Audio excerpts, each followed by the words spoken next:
So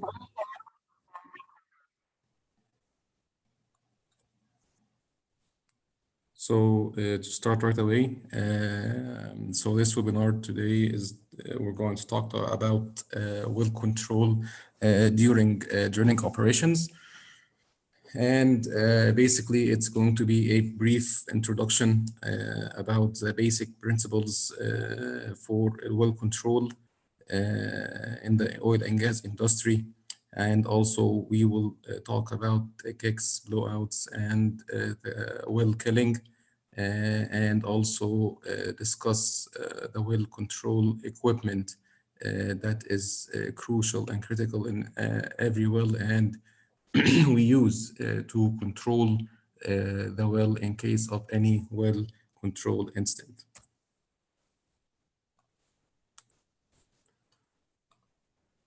So this is the outline for today's webinar. We will discuss the terms of kicks and blowouts, and what is meant by a well kick, and the event of any blowout. Also, we will talk about the causes of well kicks, how to detect if the well is kicking and there we have a kick and an influx in the well. Then we will move on to how to shut in the well and what are the different types of shut-in methods and the procedures to do so. Then we will move on to the different killing methods we have in the industry. And finally, we will discuss the two most common methods of killing the well, which is the drillers and a wait and wait method. So regarding the questions, we will after each topic, we will leave a couple of minutes for any questions that you guys may have. And please, if you have any questions, just raise your hand, and please consider this as an open discussion. And with the questions that you may ask, we can talk about anything that is not clear enough for you guys.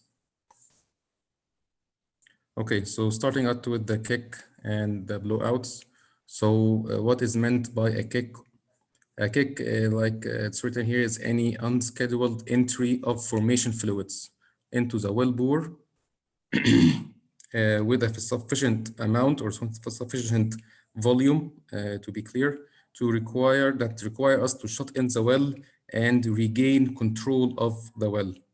And of course, this formation fluids, it can be either water or the hydrocarbon, and the hydrocarbon can be either oil or gas. And of course, due to the nature of gas is the most dangerous and critical influx that we can get due to its light density and different nature than the liquids, which is the water or the oil. And later on during this presentation, we will highlight why gas is a very critical fluid or very critical well kick type that requires special handling. As long as we have the kick or this fluid inside the well, and it's controlled by the well control equipment and by the rig, it's under control and it's classified or considered as a kick. But once we lose control of this kick and we lose control of the well, then what happens is a blowout.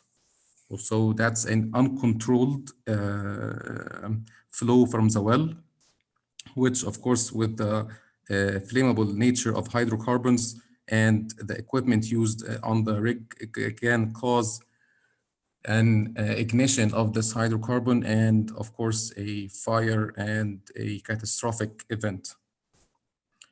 Like these are some incidents that happened around the world over the years with a blowout, which all started as a normal well kick, and for some reason they lost control of the well that resulted in the uncontrolled flow of the hydrocarbon to the surface, and then it ignites, and as you can see, it causes an explosion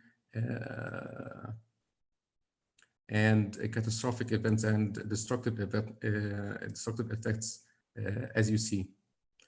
Of course, maybe the most important, most famous oil control incident is Deep Horizon, which was Deep Horizon rig, which is a trans-ocean rig, was drilling a well for BP in the Gulf of Mexico back in 2010, if I recall correctly.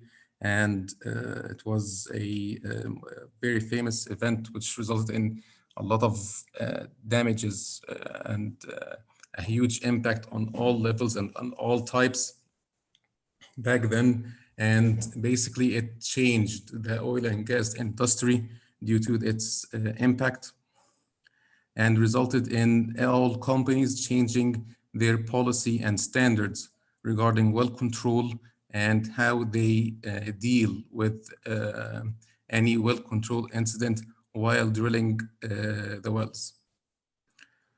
So due to the potential consequences of any well control and well kick and the blowouts, they have a lot of impact.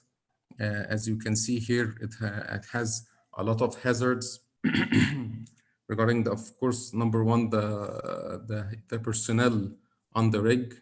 It can cause any, and it may cause fatalities for the people working on the rig, rather than of course, the MBT, because of this incident, the extra cost, the stresses, dealing with the hydrocarbons, and also the damage that will happen to the equipment on the rig. For the blowouts, it has costs on all levels, starting from the HSE, which maybe injuries or death, third-party assets, pollution, the environment, also the local population working near the rig site, also in the path of harm.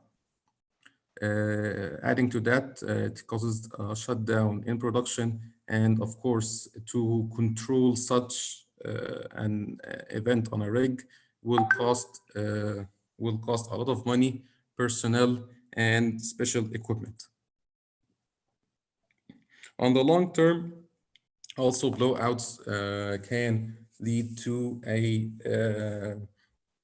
reputation damage and to the image of the operating company, and may affect its license to operate later on in the future. And like what happened with BP in the United States after the Deep Horizon incident, they had to pay a lot of money to restore the damage it has done to the waters and the pollution it caused, rather than to the U.S. government as a compensation to what happened. And back then it was very close to bankruptcy, but they were lucky to hold on and pass by it. Also, if we look at the subsurface point of view, this will cause a very large reservoir damage, as it will cause a depressurization of the reservoir, other than also cross flow between different formations due to the difference in pressures, and of course causing reservoir damage. Adding to that you will lose the well, and also you will delay the production, and also damage to all other assets. So all of this reasons and all of this potential consequences of the well kicks and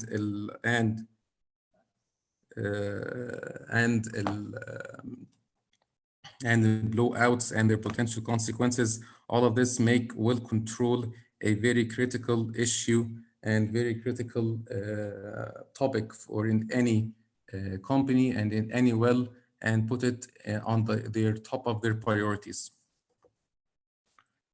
So moving on to the terminology. So if anyone has a question, like I said, please raise your hand and we can discuss, like I said. So moving on to the terminology in the well control and the levels of well control. So well control is divided into three main levels. We have the primary well control, which is in the prevention phase, prevention phase of the well control, which is basically having a sufficient mud weight to provide a sufficient hydrostatic pressure to keep all the fluids or formation fluids, like we said earlier, inside the formation and prevent any influx from the formation into the well bore. So that's our primary well control. And this is maintained by having a sufficient mud weight and, most importantly, keeping the well always full with the mud and preventing any drop of the mud level in the well.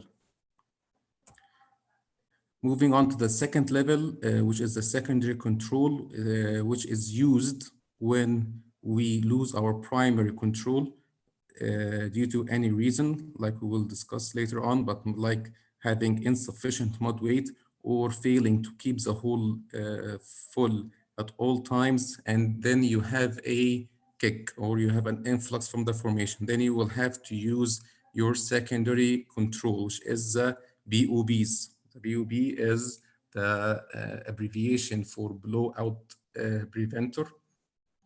And this is considered as the second level of a well control, in which we control the well and we attempt to recover our well control over the well by increasing our mud weight, thus returning back to the primary control. Then, if this also doesn't succeed, or we fail in regaining control of our well, then we move over to the tertiary control, which is that you are losing control over the well, or you lost control over the well, and you have a blowout a blowout, and this you move on to the tertiary control, which you have to use a specialist company and special methods to regain control of the well and mitigate the impact of the blowout.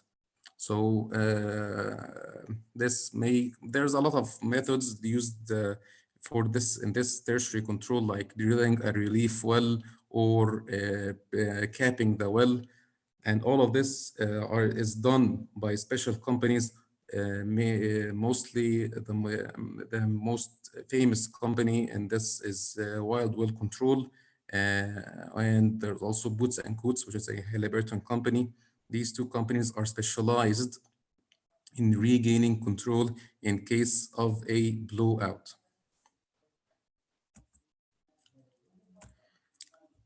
So again, primary well control, like we said, what is it? It is the use of the hydrostatic pressure derived from the wellbore fluid, which is the drilling mud, to control the pore pressure in the exposed formation, and like we said, to keep the formation fluids inside the formation and preventing any influx from the formation. So, so any liquid has a hydrostatic pressure, and this hydrostatic pressure comes from the nature of its density and its height. And due to the relatively incompressible nature of liquids, the density is almost constant within our temperature range. So this figure shows the impact of, or a simple illustration of what is meant by hydrostatic pressure. So if you have this cylinder with full of water or any fluid, then as you go deeper in this cylinder, you will have a higher hydrostatic pressure, which is here is demonstrated by if you have a hole in the side of the cylinder. Here you will have the fluid coming out of it with a low flow. If you go deeper, it will be a higher flow or higher pressure. And if you do it in the bottom of the cylinder, you will have water coming out or the fluid coming out with high pressure. And this, all of this is represents that as you go deeper, or in other words, having a higher height or deeper or higher TVD of the fluid, you will have a higher pressure, representing that you will have a higher fluid or higher hydrostatic pressure. So hydrostatic pressure from this figure says that the height is one factor of the hydrostatic pressure, and also its density. If you have a higher density or a dense fluid, you will have a higher hydrostatic pressure coming out of it. I hope that this picture shows you the physical meaning of what is meant by hydrostatic pressure of a fluid. So moving on to how to calculate the hydrostatic pressure. So as I said, that a column of fluid at rest exerts a hydrostatic pressure within the fluid.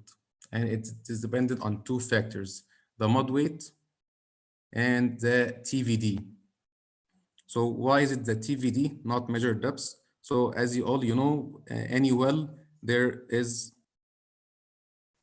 are two types of depths. I don't know who's making these circles, but thank you. Yeah, like I said, depths, we have two types of depths in any well. We have something called true vertical depths and something called measured depths. So true vertical depths, I think it explains itself. It is the depths as you go perpendicular at 90 degrees. So it's a vertical depth. And the measured depth is a long hole depth, in other words, which is depth with going along the hole. So if it's a deviated well, the measured depth will be higher than the measured depth. And there's another figure that we will see that will demonstrate this. So if you want to calculate the hydrostatic pressure at any point within the well, you just multiply this constant, it's 0.052 times the mud weight times the TVD. This is the most common equation used within the oil and gas industry and with the most common units used in the industry, which is given that the mud weight is in ppg or pound per gallon, and the TVD or the depth is in feet. All of this gives you the hydrostatic pressure in PSI. Of course, there are companies around the world, operators that use other unit systems like PCF, which is pound per cubic feet, which use the depth in meters.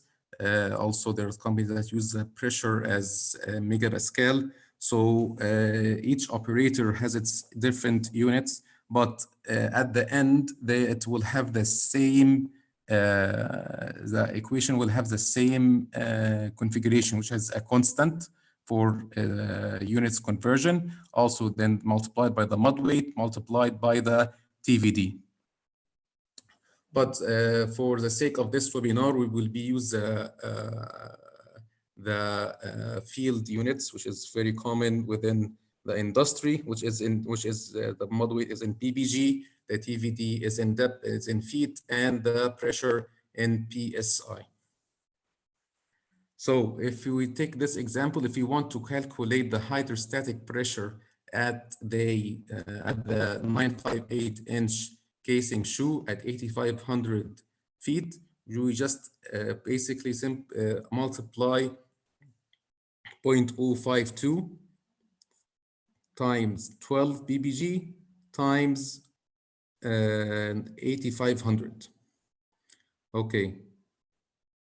Some people also want to describe the mud weight BBG rather than doing it as BBG, want to describe it as PSI per foot, which is a gradient.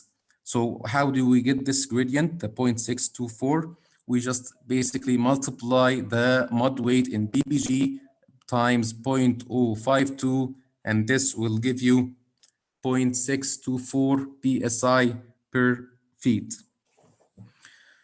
Then you get this 0.624 and multiply it by the depth of interest. Then you will get the hydrostatic pressure at this point. So at the shoe, it's going to be 0.624 times 8,500, and that gives you the hydrostatic pressure of about 5,300. And if you want to calculate it at the bottom, at the TVD of 12,000 feet, you will have a pressure of about 7,500 psi. So everyone clear about the hydrostatic and how we calculate the hydrostatic pressure in the well?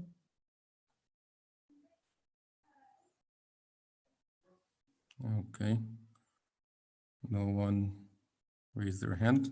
So moving on.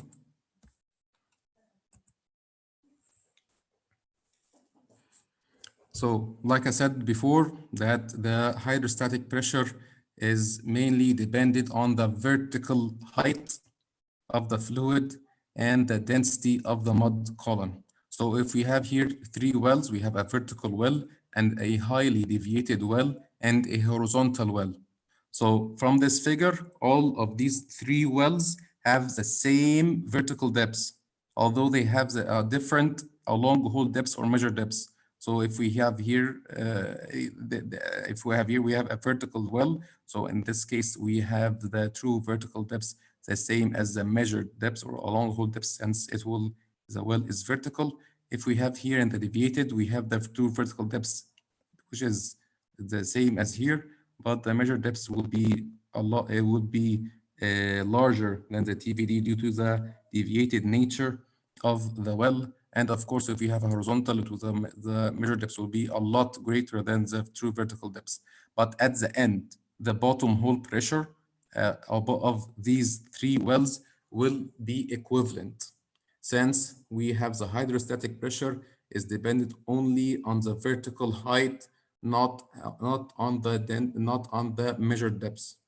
And believe me when I tell you, a lot of sometimes it happens that people calculate the bottom hole pressure or calculate the pressure inside the well using the measured depths. And some people, when they do their calculations for the well killing, they use the measured depths rather than the true vertical depths. And of course, this causes a lot of mistakes and error, and may lead to a loss of containment, and maybe the well cannot be killed. So this is a very critical point. So as a here, like I said here, that note that always use a TVD for pressure, and for volume calculations we use the measured depths or a long hole depths. So here on the right, we have some calculations, all based on the previous equation that we said, that the hydrostatic pressure is equal to 0.052 times the mud weight times the true vertical depth. We can get the gradient, which is psi per foot, by just multiplying the mud weight by 0.052. We have then the hydrostatic pressure by getting this gradient times the true vertical depths. Also, the hydrostatic pressure is the mud weight times 0.052 times the true vertical depths. If we have a gradient and we want to get the mud weight, we just divided it by 0.052, which comes from this equation, just simply from this equation. If we have the hydrostatic pressure and we want the mud weight, we just divide it by 0.052 divided by true vertical depths, which is from this equation also. And if we have the pressure and want to get the gradient, we just divide it by the true vertical depths. So, like I said, this is the biggest equation, which is the hydrostatic pressure, is a 0.052 mod weight TPD. And from this equation, you can get anything you want. You want to get the mod weight, you want to get the gradient, you want the TPD. It all depends on what's your input and what's your output. So this is a simple pressure depth diagram. A pressure depth diagram is a very critical tool or very critical and important illustration that any drilling engineer should know and must know to demonstrate the pressures in the well. And basically, it's a graph that shows the relation between the pressure you have with the true vertical depth. So you have here the depths and you have the the pressure, and you draw a line. Of course, the slope of this line represents the gradient because it's simply the slope here is the y-axis, the delta y divided by the delta x, which is the depth divided by the pressure, which is psi per foot. So this gives the slope of this line is the is the gradient.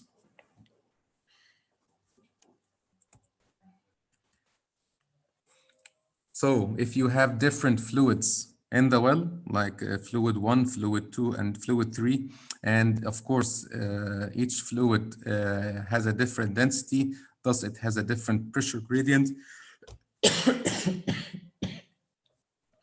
Excuse me, of different pressure gradient, you can draw a simple pressure depth diagram, like I said, and you can calculate the pressure at any point you want. So here in this case, if you want to calculate the pressure at the bottom hole, it's simply the sum of each fluid gradient multiplied by its true vertical height to get the bottom hole pressure. For in this case, you will have the true vertical depth of fluid 1 times the pressure gradient or the fluid density of fluid 1 plus the true vertical height of fluid 2 times the gradient of fluid 2, and etc. Anyone has any questions until now?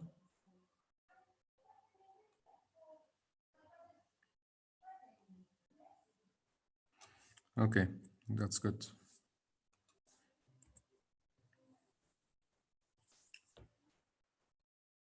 So moving on to continuing on the well control and the nature of the fluids in the formations that are drilled.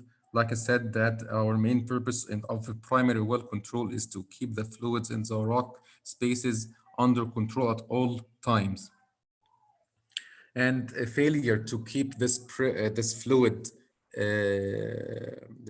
under control will lead to an influx and a rapid flow into the well bore. And like we said before, that initially that this flow is called as a kick. As long as this kick or fluid is kept under control by our secondary well control equipment, it's classified as a kick. But once we lose control of the well, then we will have a blowout. So,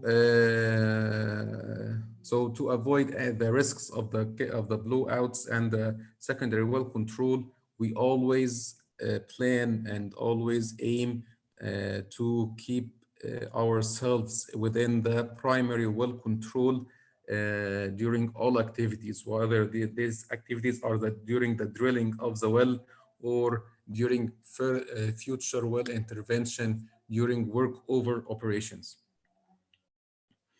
And like we said, that primary well control mainly depends on the use of the hydrostatic pressure from the well, from the drilling mud to control the pore pressure in the formations drilled.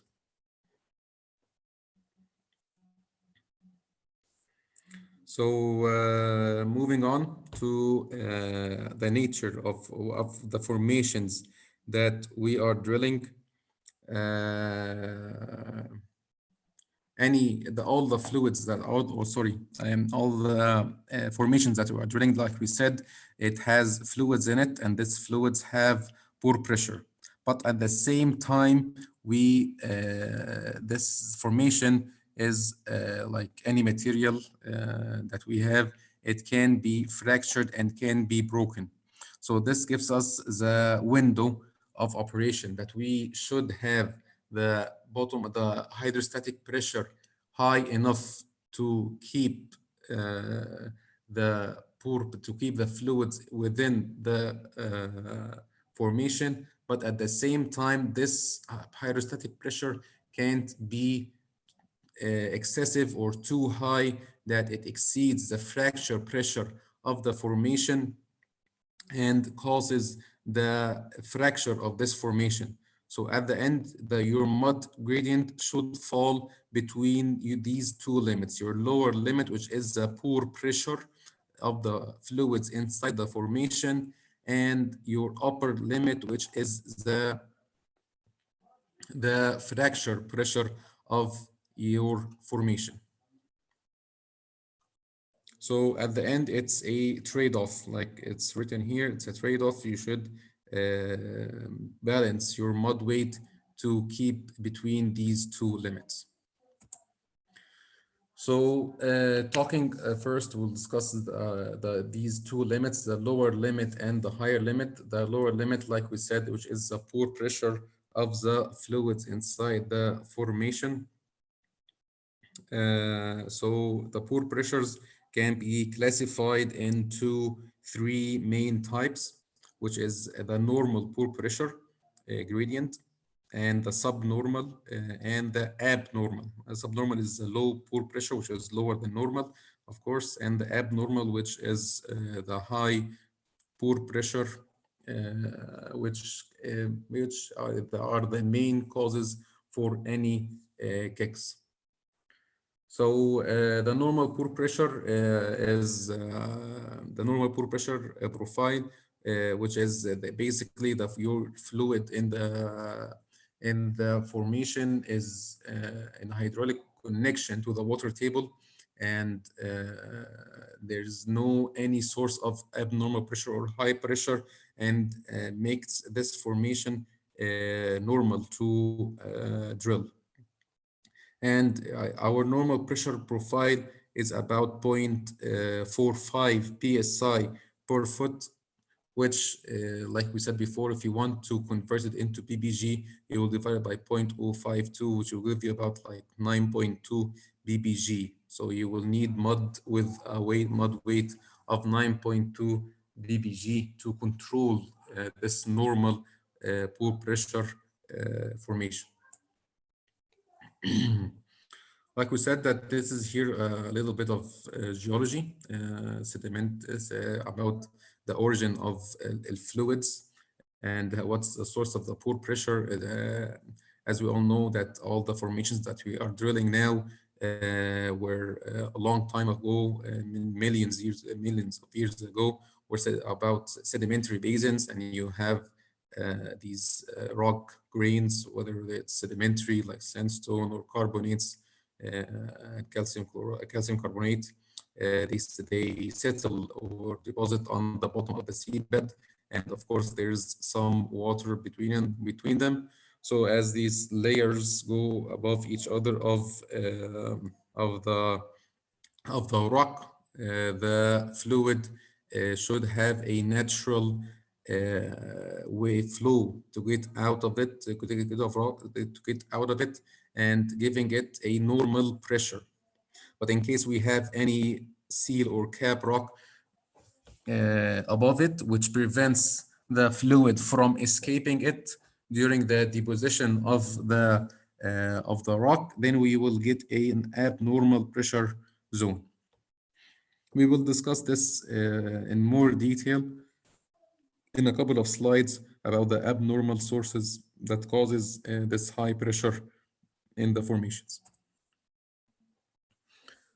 So like I said, this is the normal range of the water density. We have this, in between here, the normal pressure, which is about 0.45 psi per foot. Anything higher than the 0.465, this is abnormal pore pressure, and if it's below 0.433 psi per foot, this is a subnormal pore pressure profile. So what causes our abnormal pore pressure profile? First of all, we have a high water table or a low ground elevation of the rig, which we will discuss later on. Also, if we have hydrocarbon bearing formations, this also causes an abnormal pressure profile, and also some geological reasons that cause this abnormal pressure, which is something very common, which is the underconvection of shale or the diagenesis of shale, also salt dunes, and one of the most famous sources of abnormal pressure, which is the tectonic pressures. Tectonic pressures resulted from faults that move deep formations to shallow depths while trapping this pressure, which results in hitting a high pressure zone at a very shallow depth.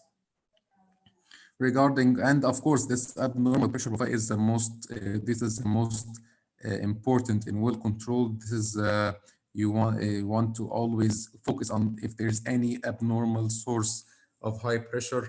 So, excuse me, to see if you have any abnormal pore pressure profile, so you can plan your mud weight to avoid getting any kick from the well. As for the subnormal pore pressure profile or having lower pressure than expected, this may be due to if you have a lower water table, or basically if you have the surface location higher than the sea level.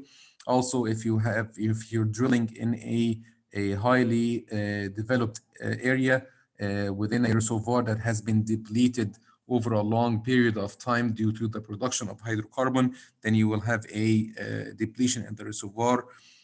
Also, maybe some tectonics and faults that caused fractures within the formation.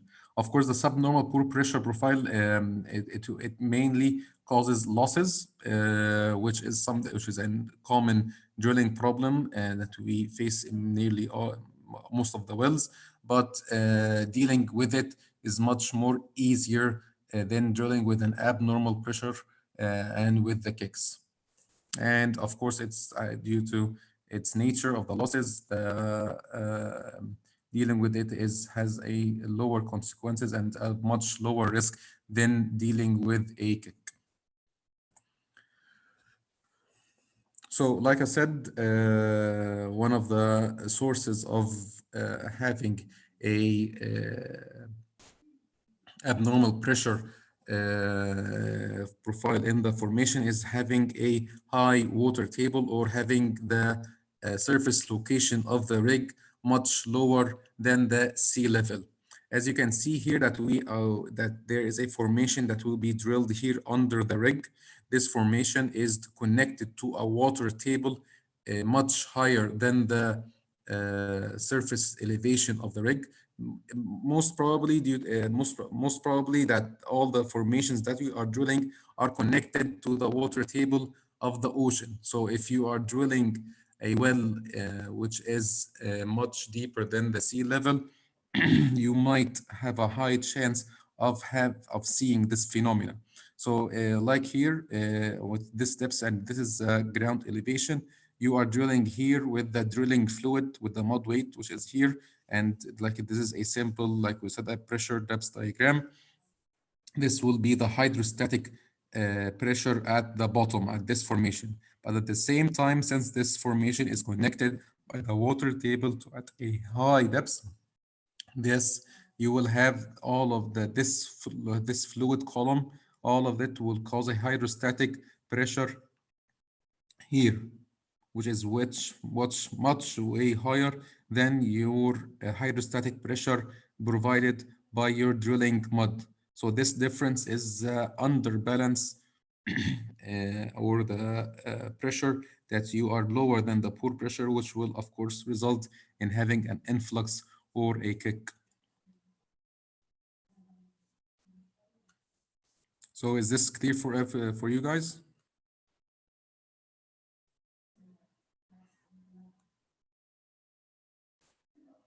Okay, that's good. So moving on to the opposite of it, which is the subnormal pressure, which is having the water table lower, or the having the rig at a higher surface elevation. So if we like in this formation here, well, but since you are drilling at a high elevation above the water table, you will have the drilling fluid density here with this gradient causing this bottom hole pressure. But at the same time, at the same point, since this is so, if there's someone here that is not muting their mic, so it would be great if they can mute it.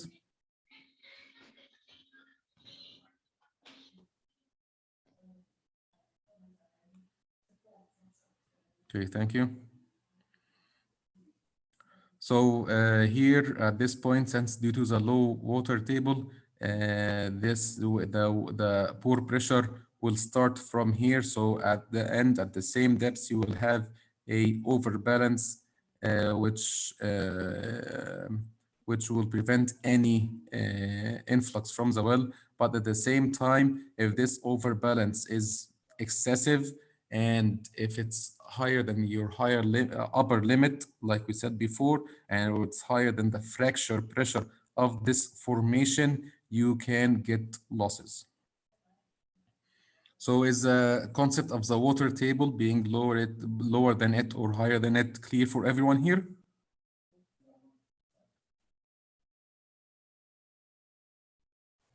Okay, that's great.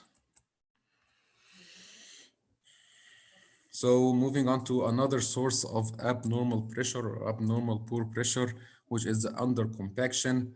Like I said before, that the formations that we are drilling were basically sedimentary basins millions of years ago, and there were grains deposited on the bottom of the sea floor. If the water trapped between these grains have a chance to get out and to escape, then the fluid within the formation will not be compacted, and thus will have a normal pore pressure profile like this in the normal compaction. But for any reason, if there's a layer or a seal, which we will call a cap rock, like you all know, which is sealing off this fluid, and the fluid cannot escape as further formations are put above it, and basically compacting this water, you will have a high pressure zone, and this fluid is basically trapped here with very high pressure. So when you drill through it, you will have a higher pore pressure here and fluid pressure, and you will need a higher mud weight to keep this well, and a higher hydrostatic pressure to keep this fluid under control. And like we said, another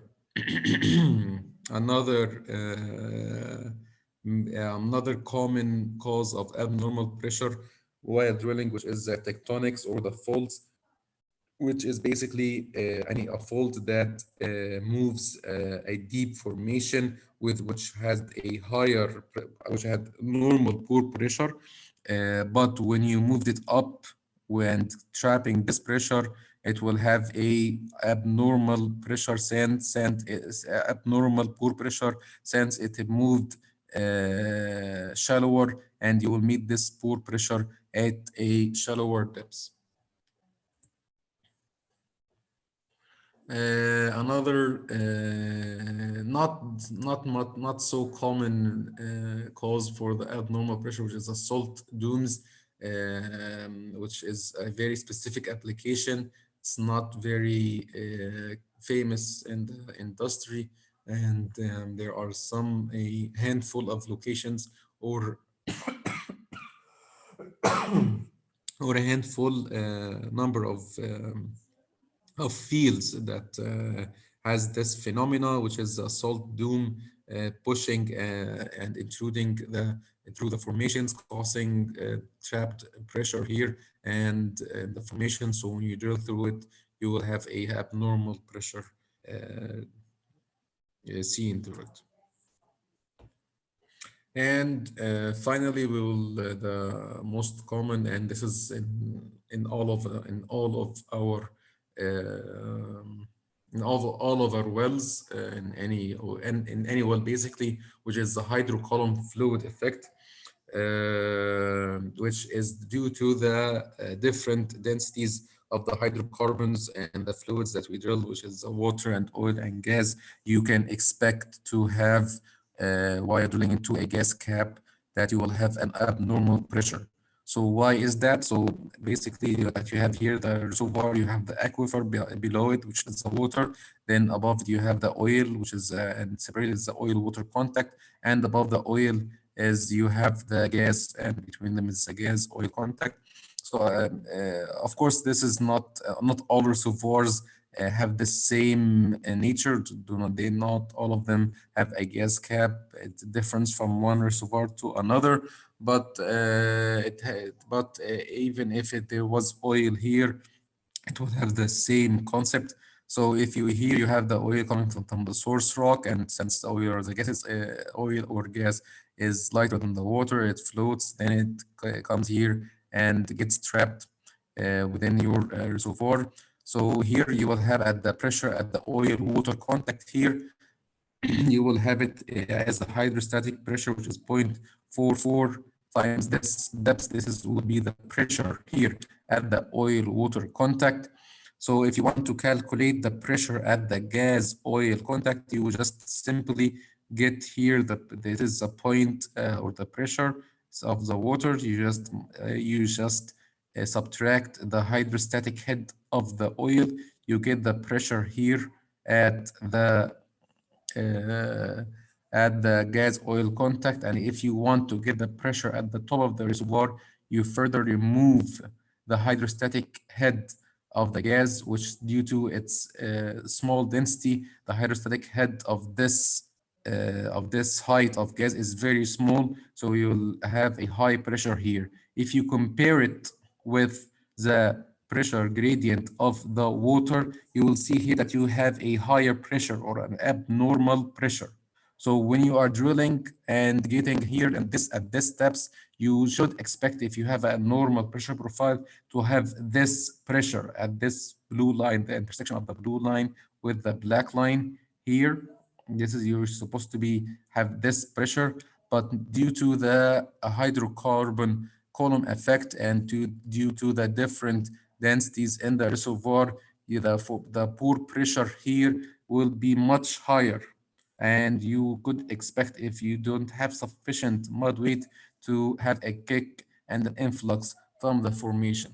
So this, like you said, this is a hydrocarbon column effect. So this is another the pressure depth diagram that demonstrates the phenomena. Here you have the top of the reservoir, below it is the gas oil contact, oil water contact, and this is a line showing the pressure gradient of the water. Like I said, it's about 0.45 psi per foot, which gives you the pressure at the oil water contact. Here you have the pressure gradient of the oil, which due to its lower density, the slope is much lower than that of water since it is lighter. So drawing a parallel line, you will have here the pressure at the gas oil contact. And finally, here you have the gas, since gas is very light and very has a much lower density than both the oil and water. The gradient here is very low, it's about 0.1 psi per foot. And you want to calculate the pressure at the top of the reservoir, you will find here the pressure at the top of the reservoir. And like I said, this difference from the water gradient to this pressure, this is how much you will have a higher pressure or higher pore pressure in the formation.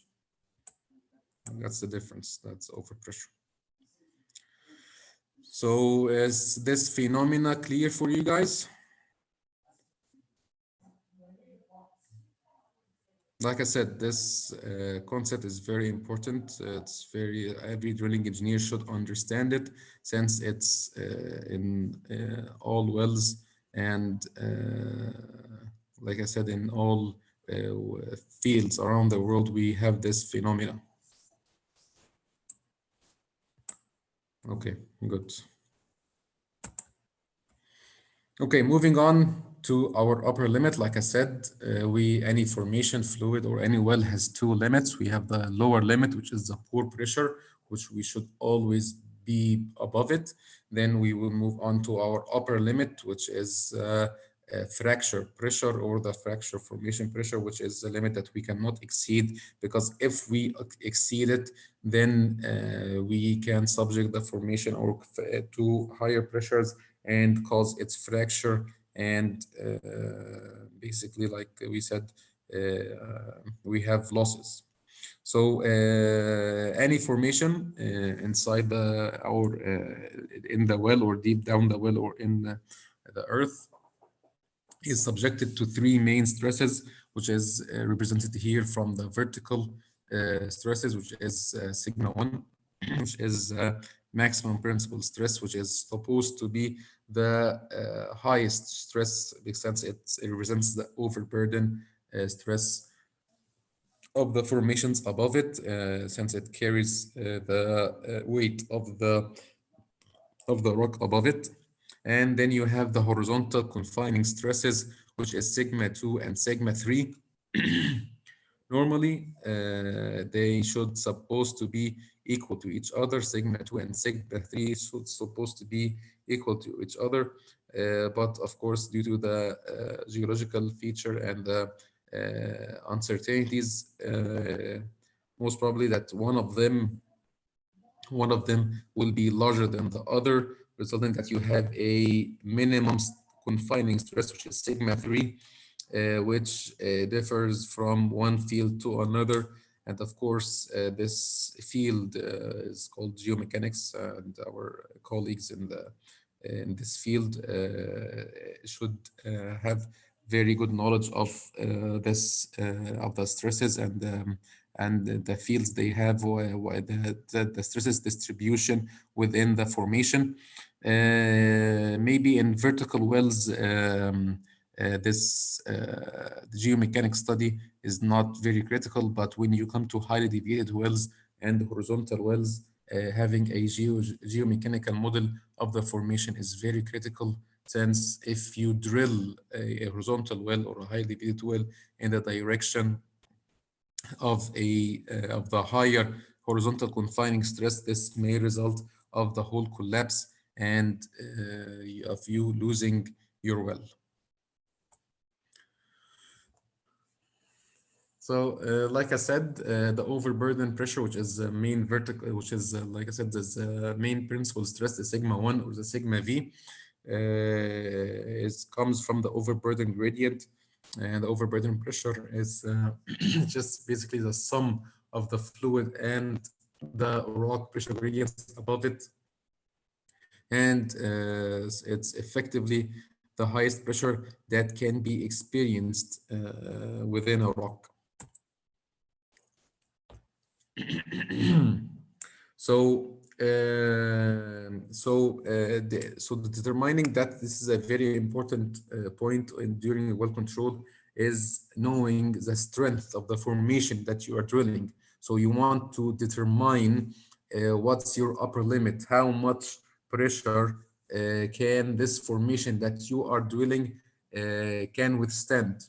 So by this, you will know your upper limit and know how much you can, or how you can deal with the well or the formation you are drilling without having the risk of fracturing your formation. So how do we do this? How do determine the formation strength? So basically, after you run the casing and case off the shallow formations and do the cement job and shallow it, you drill the casing shoe and drill 5 meters of the new formations and just circulate, and then you pull back pull back into the previous casing shoe and perform either a leak off test or limit test. So what's the difference between leak off or limit test? The leak off test is that you you close your string against the BOP, do a closed system, and then start pumping to increase the pressure within the well and exposing the formation, the open formation, to a higher pressure. And you just pump till till you see the pressure at which the formation fractures. And at this pressure, you know that this is the fracture pressure of the formation. This is a limit test, or for the leak off test, that you want to test the formation to a certain pressure to at a calculated value, that you know that this limit is enough for you to drill this well safely, and you know that you will not increase the mud weight higher than this limit. Thus, you want to confirm and make sure that the formation will withstand this pressure. So this is a leak off test. You increase the mud weight, you apply pressure to a certain limit, and if the formation holds, then it's good, and you know that the formation can withstand this pressure, and you can drill safely the next section.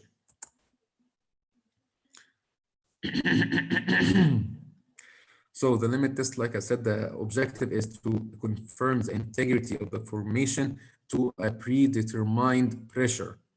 So this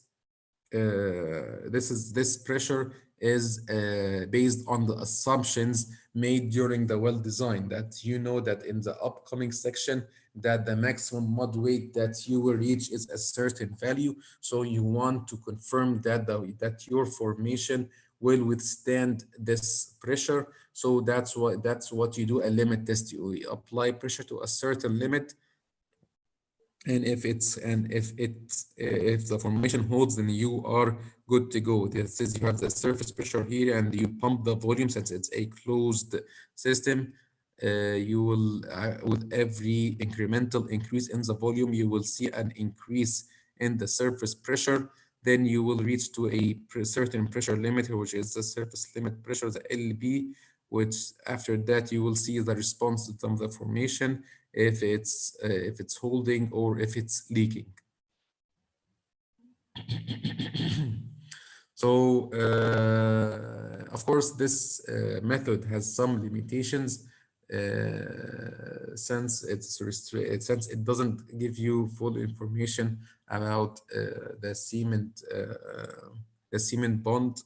How good is it? How the cement around the casing shoe, is it good or is it bad? Also, that sense, like I said, that from the procedures that we only drill 5 meters below the casing shoe, so it's restricted only for the formation below the shoe and within this 5 meters. But this does not mean that further on in the section that you will meet a weaker formation, which cannot cannot withstand the high pressures that may be required later on. So basically, this method does not give you a full picture of the how much the formation can withstand, but it gives you some. It sort of guides you and gives you your upper limit while drilling. Moving on to our second test, which is the leak-off test. Like I said, the leak-off test is the second type, which is we want to know what's the maximum pressure that the formation can withstand. So we keep increasing the pressure until the pressure starts to decrease, and we have indications that we have a fracture being created within the formation, indicating that if we increase the pressure, we will have a big fracture, and we will we will break the formation. So basically, this is the first part of any, like, if you know the hydraulic fracking, which is done for the pay zone reservoirs later on to increase the production, which basically is breaking the formation. They continue after this pressure to make this fracture propagation and frac the formation. But here we only stop at this initial stage and do not continue. And this we at this point we know that this is the maximum pressure. This is the maximum pressure, which we may or may not.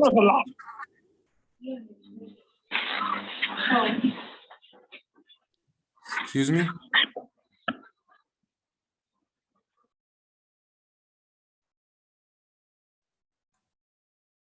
Okay. So like I said, this is called the leak of test. So the leak of test is very common in exploration wells in new concessions with formations that we do not have enough information about it. We do this test to know what's the fracture pressure of the formations. Unlike in highly developed areas, which we have enough information and we have enough data about the formations that we are drilling, we only do the limit test.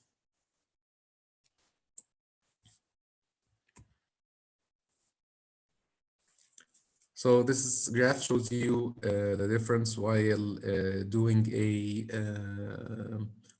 a leak of test, which shows the difference between the dynamic and the static pressure. So as you increase the volume here, as you can see that the difference between the dynamic and static pressures is constant. After a certain point, you will have this gap increasing, which indicates that you have a fracture within the formation and it's starting to propagate, and this will be your leak off test. So this is a standard. After that we increase the pressure to the limit that we wanted, to the desired value, and then we hold it for 10 minutes. If it's good, if it's holding, then we have a good pressure, good FIT, or good pressure limit test, and we're good to go. If it starts to drop again, then we try to increase it again and monitor the pressure. So if we have this like this behavior that we increase the pressure, then it slightly drops. So within the 3 to 5 minutes, then we increase it again, and it slightly drops, and then we increase it again, slightly drops. But we have a trend that the pressure at the holding pressure is constant. So this depends mainly on the nature of the formation. If we have this is very common in permeable formations like sandstone. Since it's very permeable, you will struggle to have a good pressure for it to hold from the first trial. So you always try to apply pressure again till you reach to a stable and constant pressure.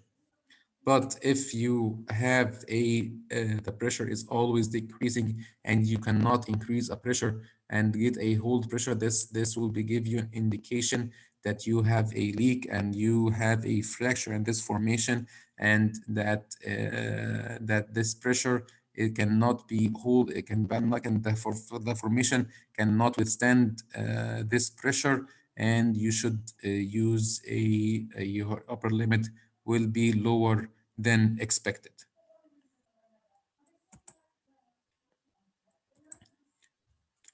So is it clear for everyone what's the formation integrity test and how we do it and why we do it and its importance of it?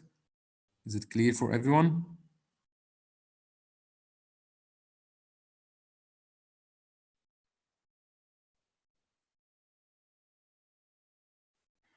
Okay, that's good. Okay, so here, like we said, we drilled the cement casing shoe and performed the our limit test or leak off test and determined our maximum pressure that this formation can withstand. And this is a point, and we just draw a line here in our pressure depth diagram. So this is our formation strength gradient, which represents our maximum pressure or limiting pressure, basically. Here we have our drilling fluid, which is the drilling mud.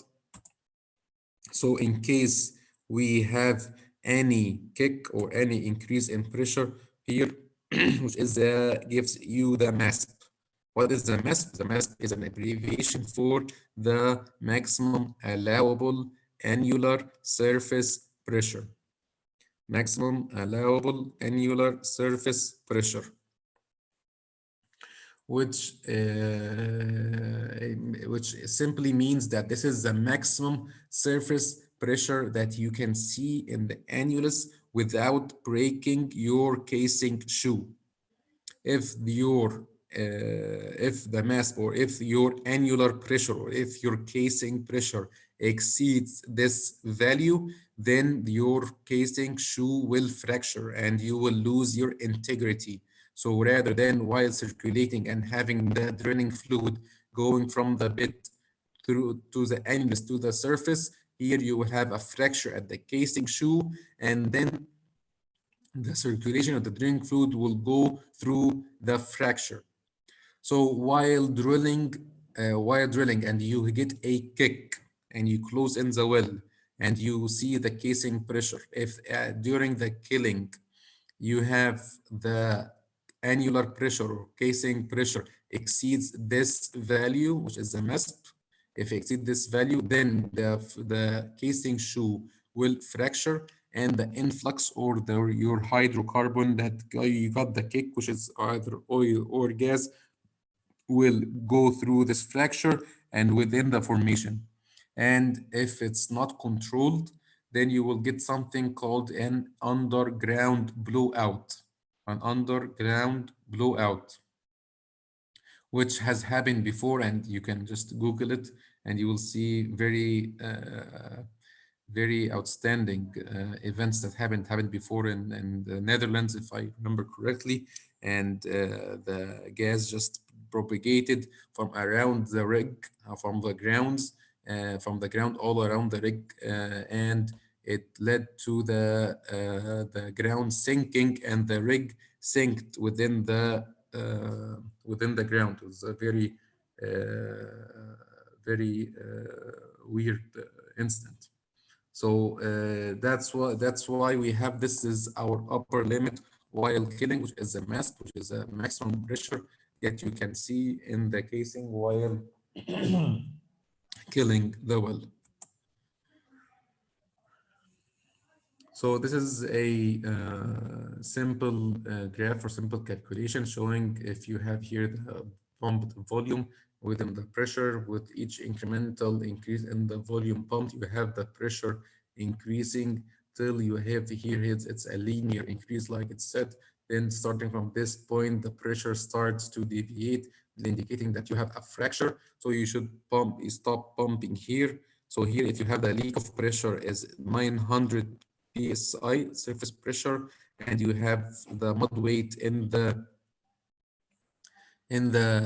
well is 10 ppg, and the shoe or is at 4,500 feet, you just basically you divide the 900 psi to convert it into a gradient, and divided by the the 4,500 added to the 10 ppg, you have the equivalent mud weight of 13.8 ppg.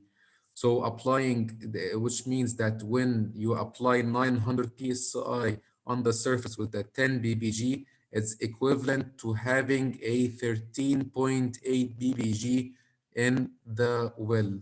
So this is the maximum mud weight that you can use while drilling the well. And because if you exceed this mud weight, this means that the hydrostatic pressure at the shoe will be higher than the leak of pressure, and you will cause a fracture in this formation. So at the end, you combine the information that you have, which is the lower limit, which is the poor pressure that you have, and the upper limit, which is the fracture pressures. And using these two limits, you can determine the casing setting points of your well and the mud weights that you will use while drilling this well to keep, like I said, to keep it higher than the formation pressures and at the same time lower than the fracture pressure of the formations. Okay, any questions till now regarding the pore pressure or fracture pressure?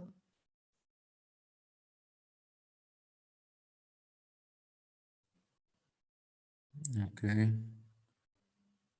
I can't see anyone raising their hand. Okay, that's good. So anyway, if anyone later on has any question or thought of anything, just please send on the WhatsApp group and I'll be more than happy to answer you guys. So moving on to our kick types and the cause of kicks.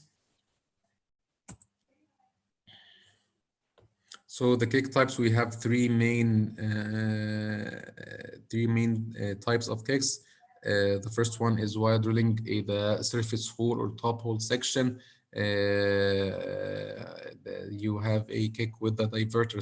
Have a kick from the shallow gas and with a diverter system, which is very common within the offshore environment to have shallow gas. So while it's very dangerous because this is the first section of the well, and normally you do not have a BOB, so we use a piece of equipment called a diverter, which basically closes the annulus and diverts the gas away from the rig till since the shallow gas is usually a limited volume of a gas pocket, which if you divert it, just flow it, make it till it's empty, and divert the flow away from the rig. Then you have the kick type that's while drilling. Then later on in the section, you can either have a kick while drilling or with while tripping. So what's the difference? While drilling is that you enter an abnormal pressure or abnormal formation pressure, which was unexpected, and you have a lower mud weight. So while drilling, you get a kick, and that's one type. The other type is while tripping. While tripping, that because that you drilled safely to the end of the section and all the formations were drilled safely, but during the tripping you failed to keep your primary well control. You failed to keep your hole fill. Like I said before, the primary well control has two main parts or two main components which complete each other: to have sufficient mud weight, that's number one. Number two is to always keep the hole fill, is always to keep the hole fill. So since while drilling you do not have any kick, so that this means that you have sufficient mud weight. But while tripping, you are tripping out of hole, that you failed to complete to keep the hole fill, you fail to keep the hole full with the fluid, so you lost your hydrostatic pressure and consequently got a loss in the pressure and a kick.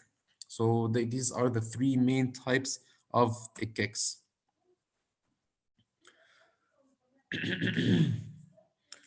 So moving on to the cause of kicks, like I said, that the kick is an undesired flow of the formation floats into the well bore, and of course the rig team should always be aware and must react to any well-controlled signal But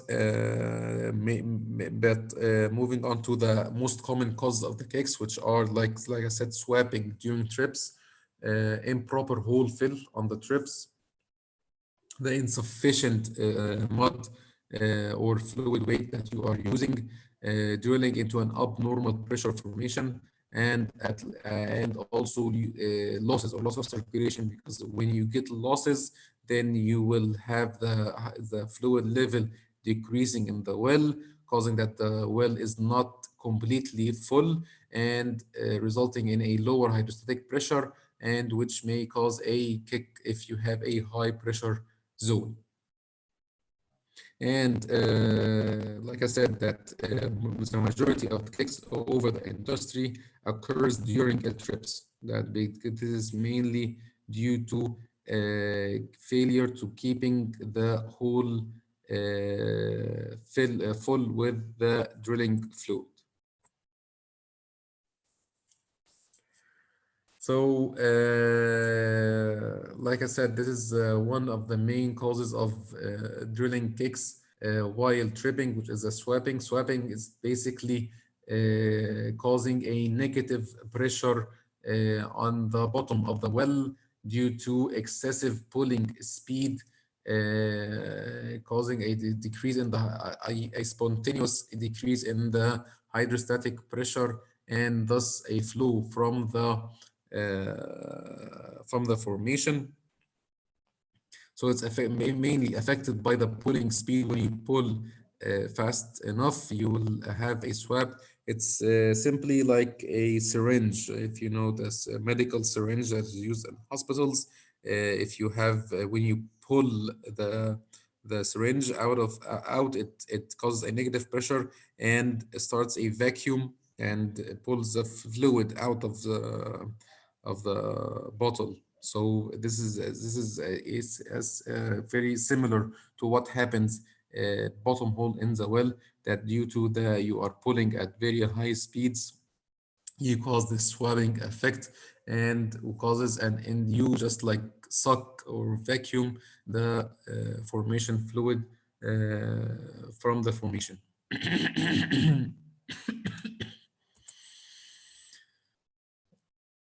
This is another the second main reason of kicks while tripping, which is a failure to keep the hole full at all times while tripping, which is done while drilling using the trip tank. The trip tank, basically, since you are drilling right now and you have the drill pipes and drill collars in the well, and you finish drilling, and now you will pull out of hole.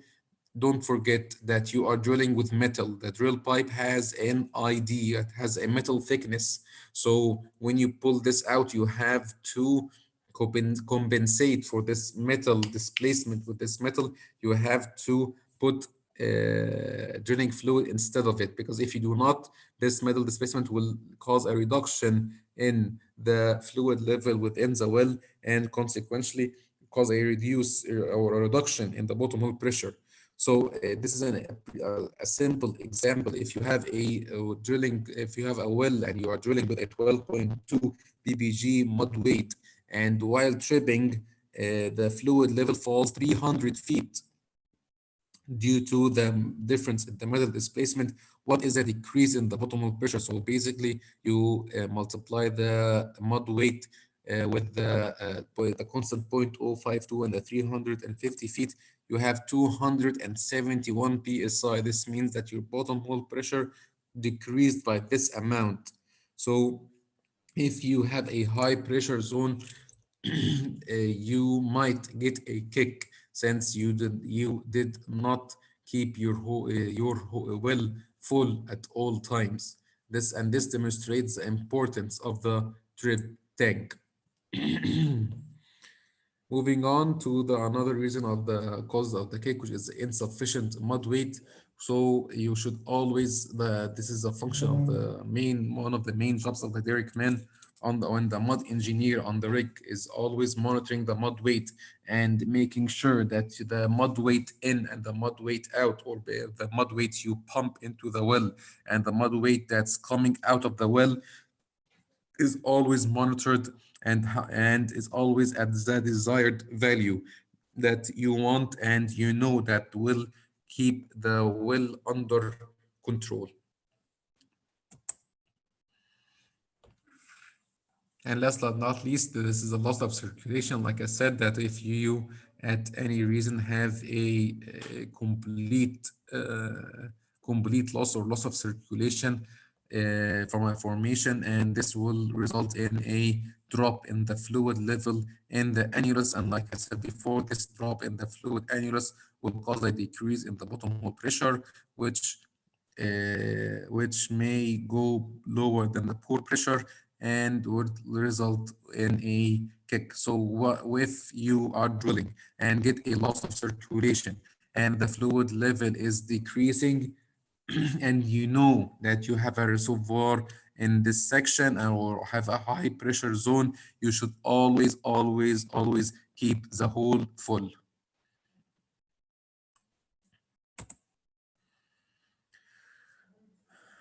Okay, any questions now regarding the causes of kicks?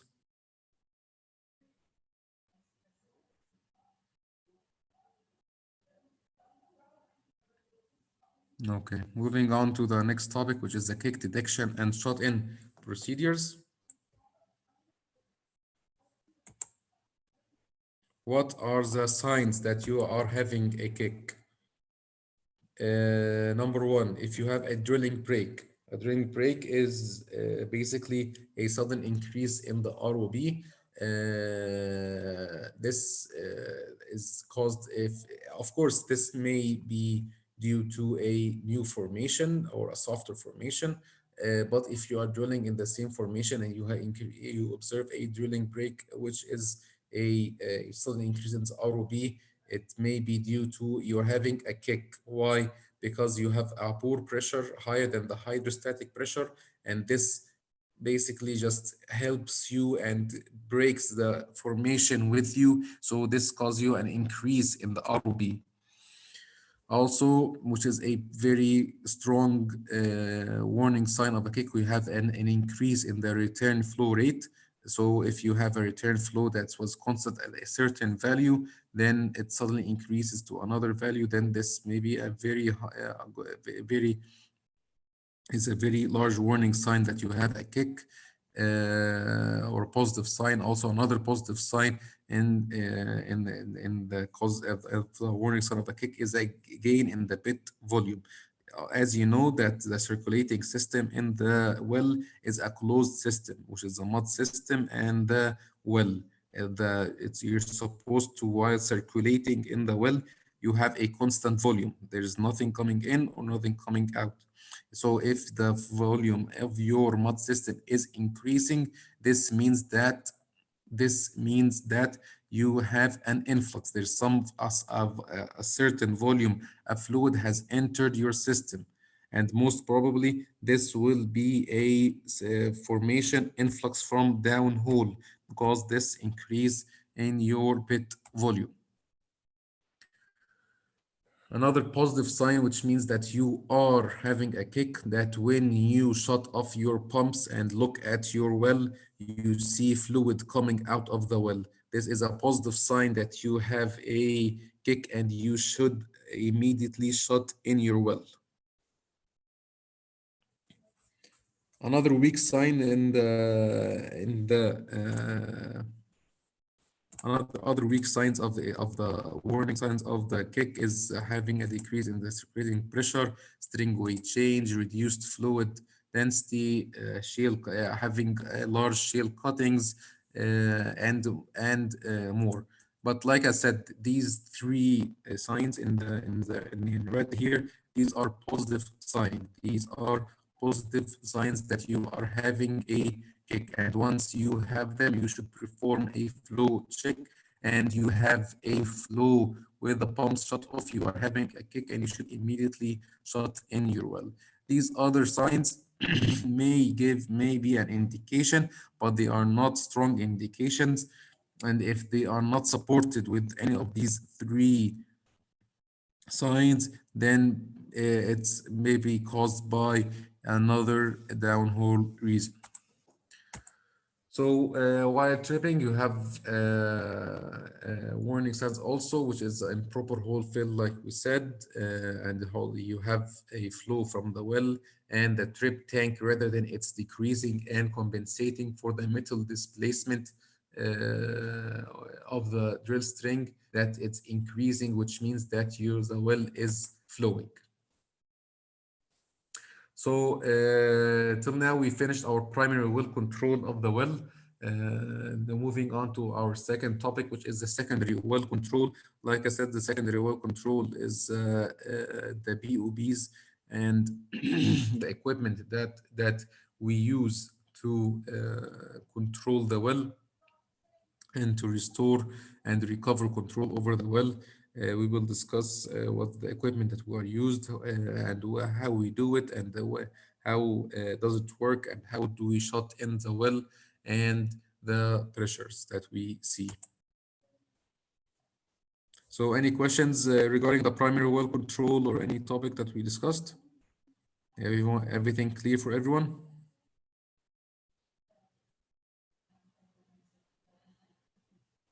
Okay. Like I said, these are the kick detection equipment. Like we said, that we have three main signs or three major signs while drilling, which is increase in the return flow or increase in the bit volume, or we having a well, the well flowing with the pump shut off. So these are some equipment that are used on the rig to detect if we have any signs to indicate these signs. We have here the mud tanks, and we have here this is an old picture, and this is a very primitive way of monitoring the volume, which is something like an inflatable ball, which has a lever and it's calibrated to measure the volume of the fluid inside the mud system. So if you have any increase in the mud system or the increase in the bit volume, this will be translated here to the to the here on the driller cabin with the volume in the mud pits, indicating that you have an increase in the volume. And this is a very strong sign that you are having a kick, and you should do a flow check. Also here on the flow line, here you have the return line sensor. And it's here on the flow line. It's like a pedal that the drilling fluid pushes. So if the return flow increases for any reason, and most probably for a kick, this is a strong sign that you have a kick. And also it will represent it here on the driller cabin that you have, watch out, you have an increase in the return flow, and you should perform a flow check. These are the main equipment that are used in any rig. Any drilling rig should have these two monitoring systems, which is the PVT or the bit volume totalizer, and the return flow sensor.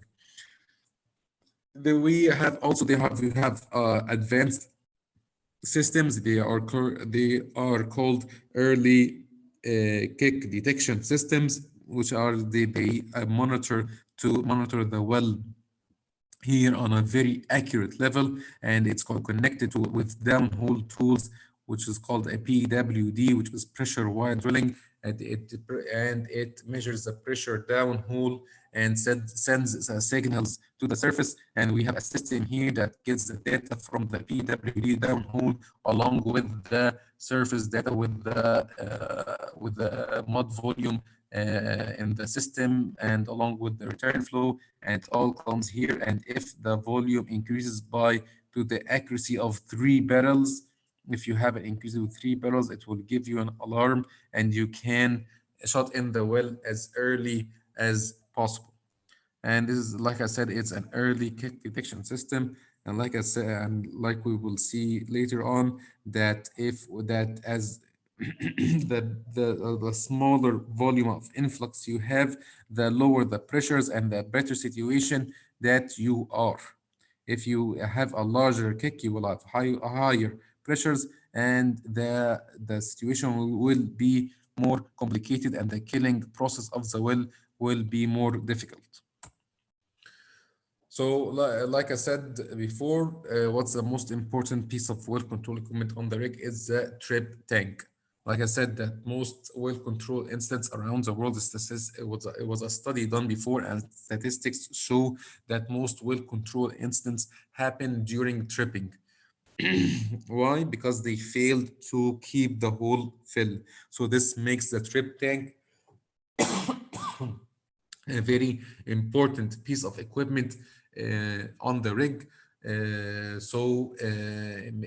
You all should always check on it. You should always make sure that your trip tank motor is working, and you should always have a backup trip tank motor on location in case your main motor fails or breaks down for any reason. You should always have a spare on the location. So this should be one of the most important items before drilling or accepting your drilling rig on location, to have make sure that your trip tank is working. So, like I said, what's a flow check? The flow check that when you have any cause or any sign that the well is kicking, you should always do a flow check. If you have any warning sign, you should do a flow check, which is basically just stop the pump and physically monitoring the well from the rig floor.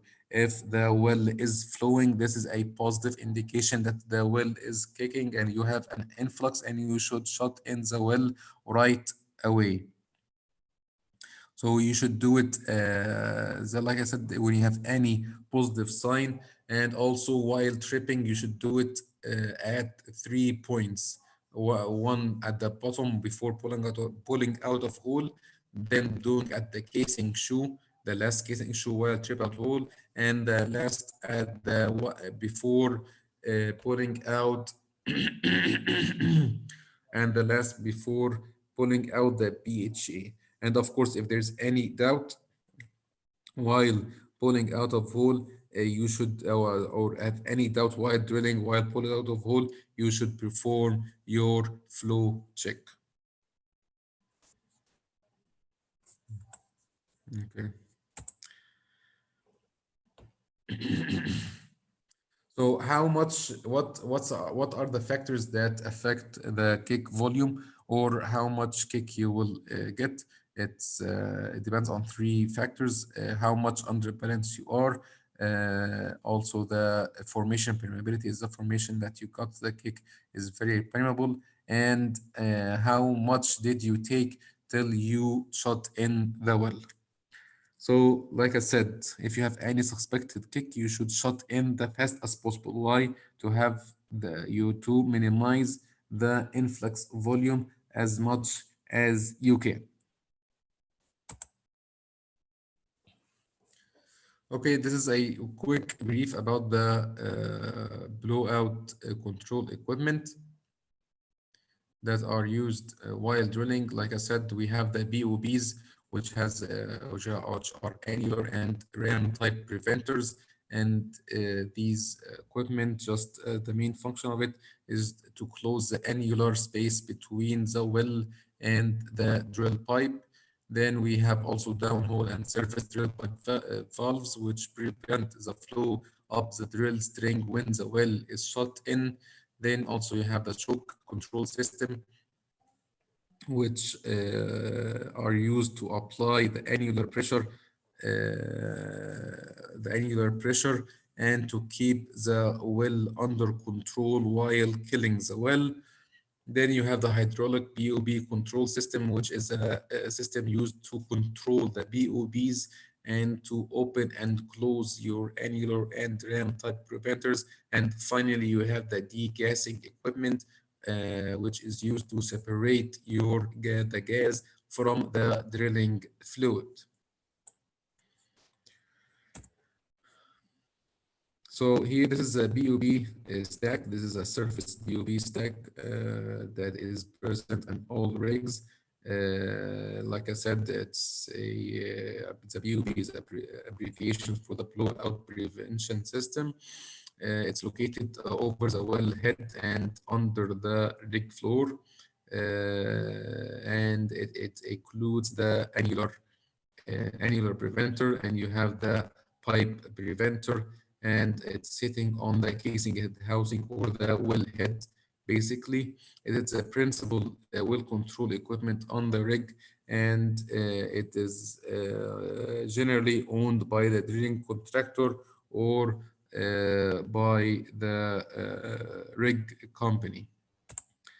So this is a simple configuration. Like I said, you have here above, you have the annular preventer, you have the top, you have the pipe rams, which is classified here as the top ram and the blind ram and the bottom ram. And you have two lines here that are used while the killing, which have you have the choke line and you have the kill line. Of course, the POBs come in different configurations depending on the requirements for each operator, and also with different pressure ratings depending on the well you are drilling. You can start from 3000 psi pressure rating, moving up to 5K, 10K, 15K, and 20K even in some cases. And the pressure rating, it presents that the maximum, it presents the maximum pressure that it can withstand. And of course, this is determined by the operator. They know what the formations they are drilling, they know the pressures that they will face, and they know what's the maximum expected pressure that they can see. And based on all of this, they choose the BOB with the proper pressure rating. So like I said, we have an annual BOB, we have the annual preventer. It's basically a rubber. It's a rubber reinforced rubber packing that close around all tubulars with all sizes. It's not restricted to a specific size, so it's very flexible in closing around different sizes, whether it's 5-inch drill pipe or heavyweight drill pipe or the 3.5-inch drill pipe, all drill pipe sizes, and all slick drill collars.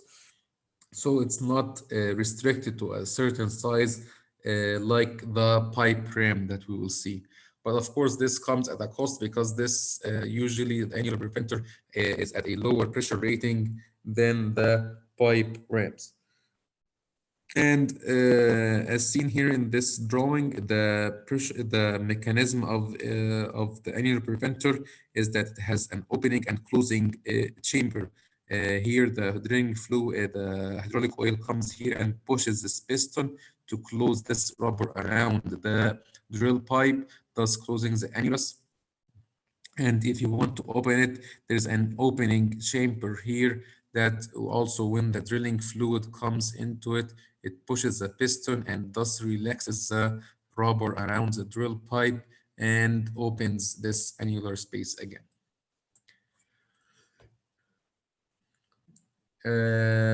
Moving on to the ram preventers. Like I said, the ram preventers, this is like in the here in the drawing, is steel with rubber, and it's used to close around the drill pipe, around a drill pipe, but with a specific size. And the principle is that they work in pairs. We have two pairs of rams here, making half a circle. So when they close, they can close the drill pipe in the center. And they have openings, like I said, to match the diameter of the pipe, which they are designed to close. And of course, they come in different sizes, makes and pressure ratings.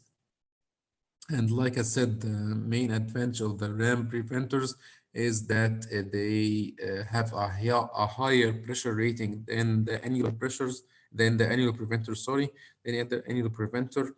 And since they are steel and they have they close faster than the annular preventer, which is rubber and will take time to make the rubber deform and close around the drill pipe. And here, like in this drawing here, the operating mechanism of the ram preventer is very simple. Like the annular, here you have a piston and you have an opening and closing chamber. Here the hydraulic oil comes here, pushes this piston, and thus pushing this rod and pushing the the ram block here to close, and the same happens on the other side to close around the drill pipe. And if you want to open it, then you the hydraulic oil moves into another path and pushes the piston in the opposite direction, and thus retracting the ram block to open again the annular space between the drill pipe and the BOB. So here this is a simple drawing showing the pipe ram closed on tubing with a specific size or the drill pipe, and a final and another type of ram, which is the blind shear ram. The blind shear ram is a ram that can cut any drill pipe. This is the last stage of the well control. If you lose control of the drill pipe and lose control of the flow, and flow is coming out of the drill pipe and losing control of the well, and you want to secure the well, this is your last option, which is using the blind shear ram, which just cuts the drill pipe and shuts the well completely like this to restore or to regain control over the well. And if you reach this stage and you had to close the well and use a blind shear, you are most probably going to use our tertiary well control and will have to call the specialists and the special companies to regain control over the well. Any questions till now regarding the BOB or the well control equipment used?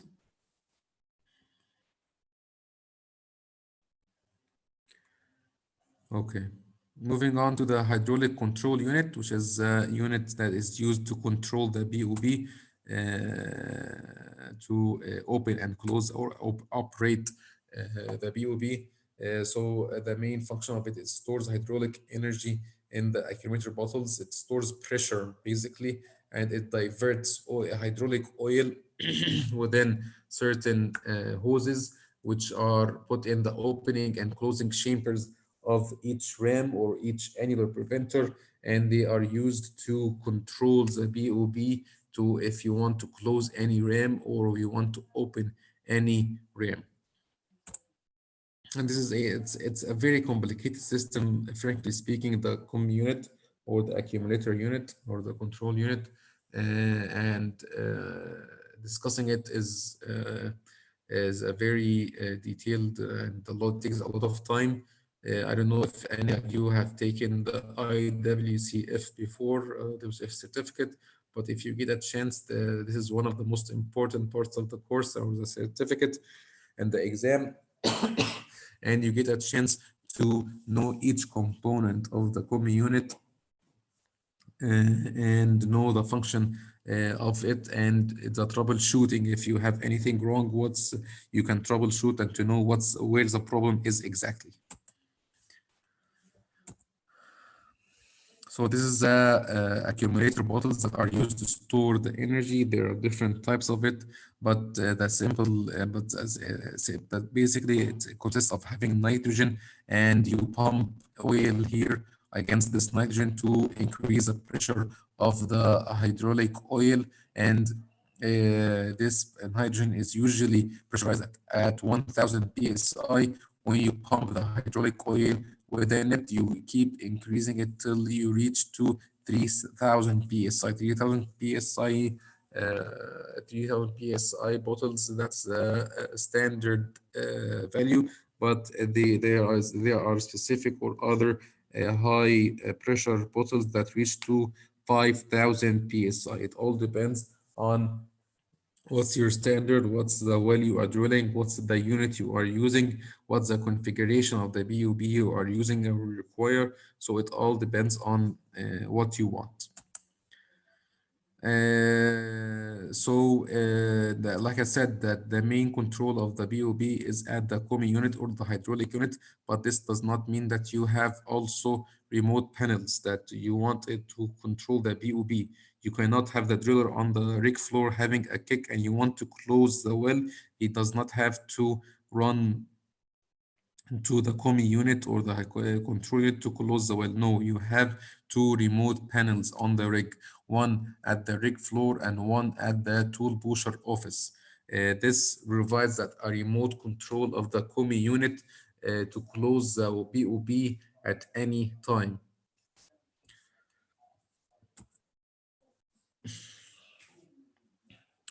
So moving on to the equipment or the equipment used to close out the drill string. Since, like we said, that the BOPs only close in the annular space between the drill pipe and the well, you also have the drill string that you want to close. So to close it, we have the drill string or inside BOP or the Kelly cock.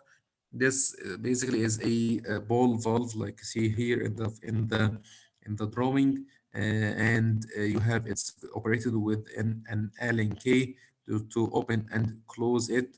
This piece of equipment is very important on the rig floor. So if you have a flow while tripping, you just put in this IBOB and then close this ball valve. Then this by this, and also you close the BOB. So by this you close both fluid path, the annulus and the drill string, and you have shut in the well properly. Also, another piece of equipment that's used is a TIW or the gray valve. This is a non-return valve, one-way valve, which is set on a spring.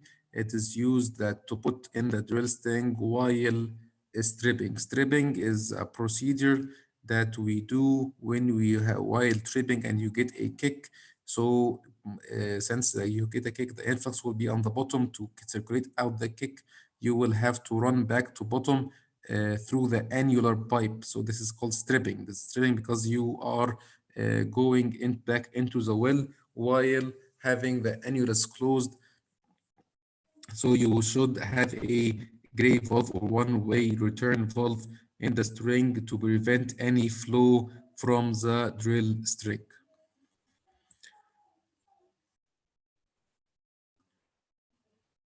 And moving on to another piece of pressure control equipment on the rig, which is the choke manifold.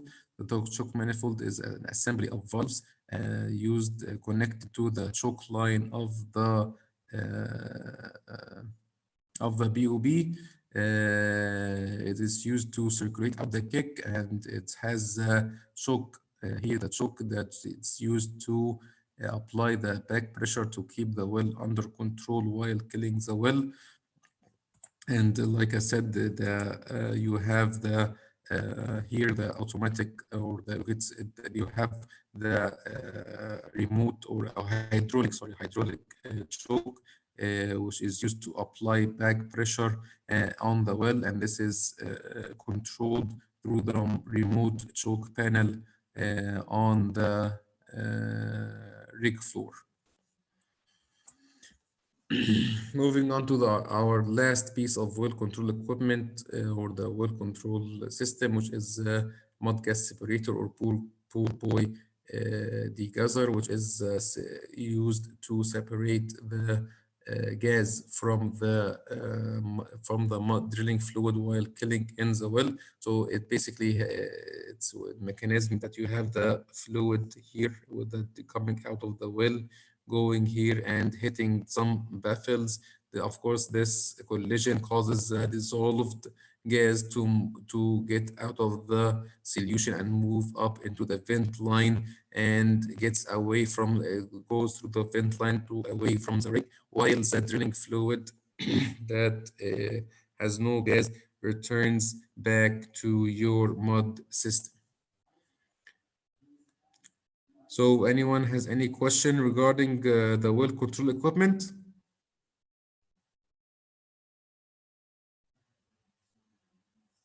Everything clear for all the people here? Okay. So moving on to the well shut in. So if you did a flow check and you have a kick, then will have to shut in the well. Shot in the well is you have three main points you have to consider. First of all, you have to space out your drill string to make sure that all the pipe rams they have no tool joints across it. Then then you should secure first the drill string after closing in the BOB. Then after shutting in the well, make sure that you have no leaks in the BOB or any or in the inside BOB that we showed in the drill string. And the shot in, you have two types. You have the soft shot in and the hard shot in. The soft shot in, here you have the choke open while drilling and tripping, and the hard shot in, you have the choke is closed while drilling and tripping. Which method we use it is basically determined by the operator company and their policy. What their policy is the soft shot in or the hard shot in. Like I said, the hard shot in, you have the choke closed at all times. So this makes that reduces your uh,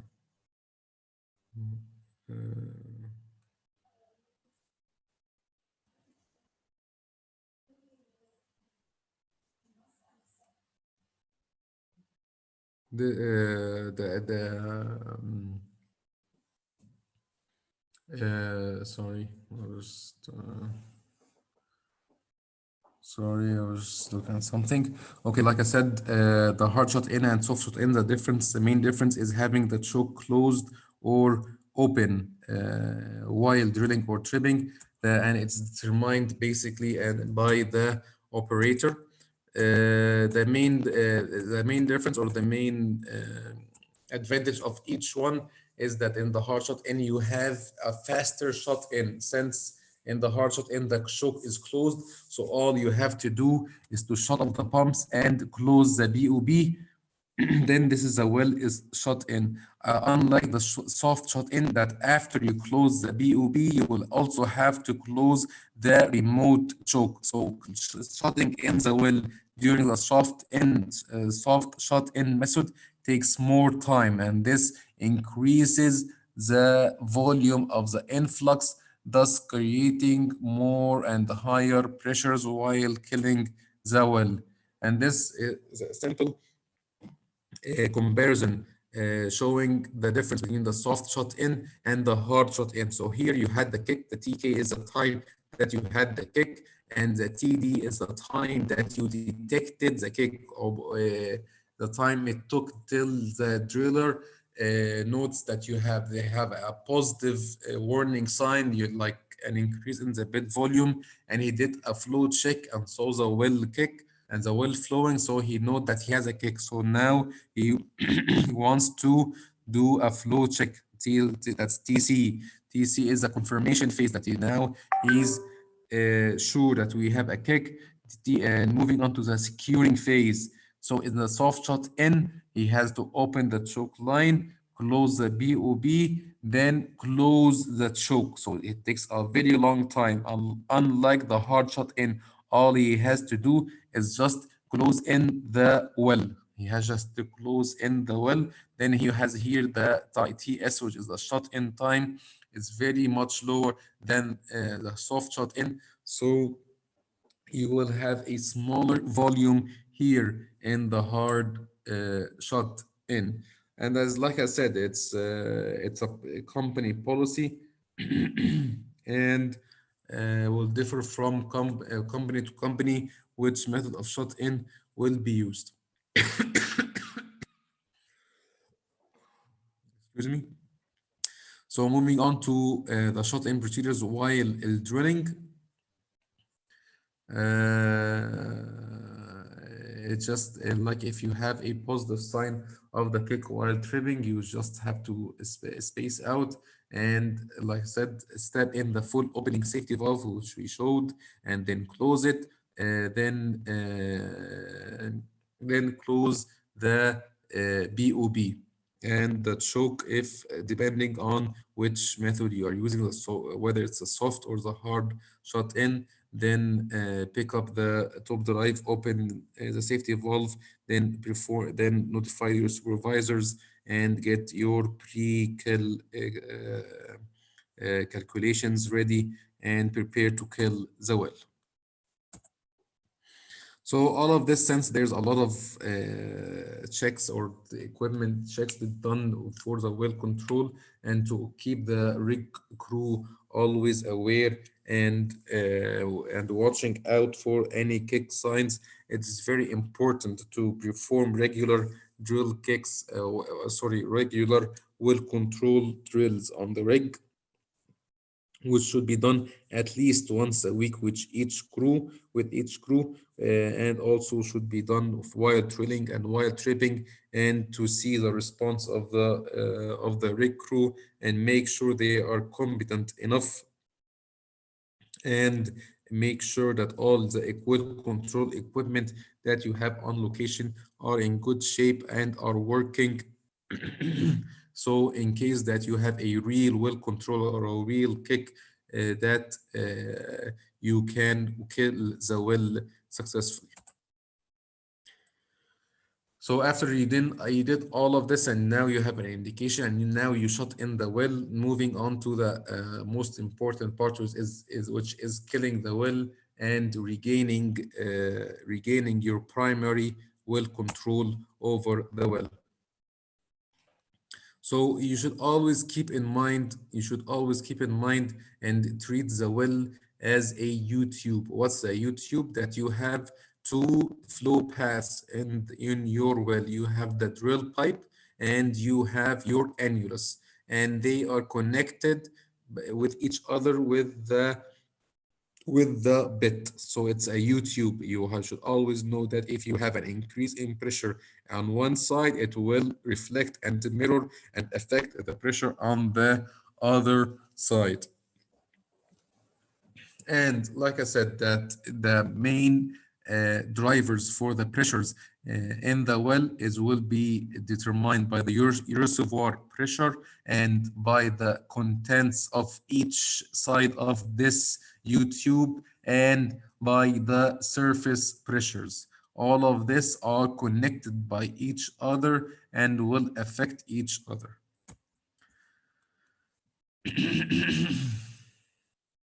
So here, if that you are drilling and then you get an influx, which is a red box here, and you do it here, and as a U-tube, you have the drill string, which is full with drilling fluid, and you have the annulus, which has the influx on the bottom, and then drilling fluid to the surface.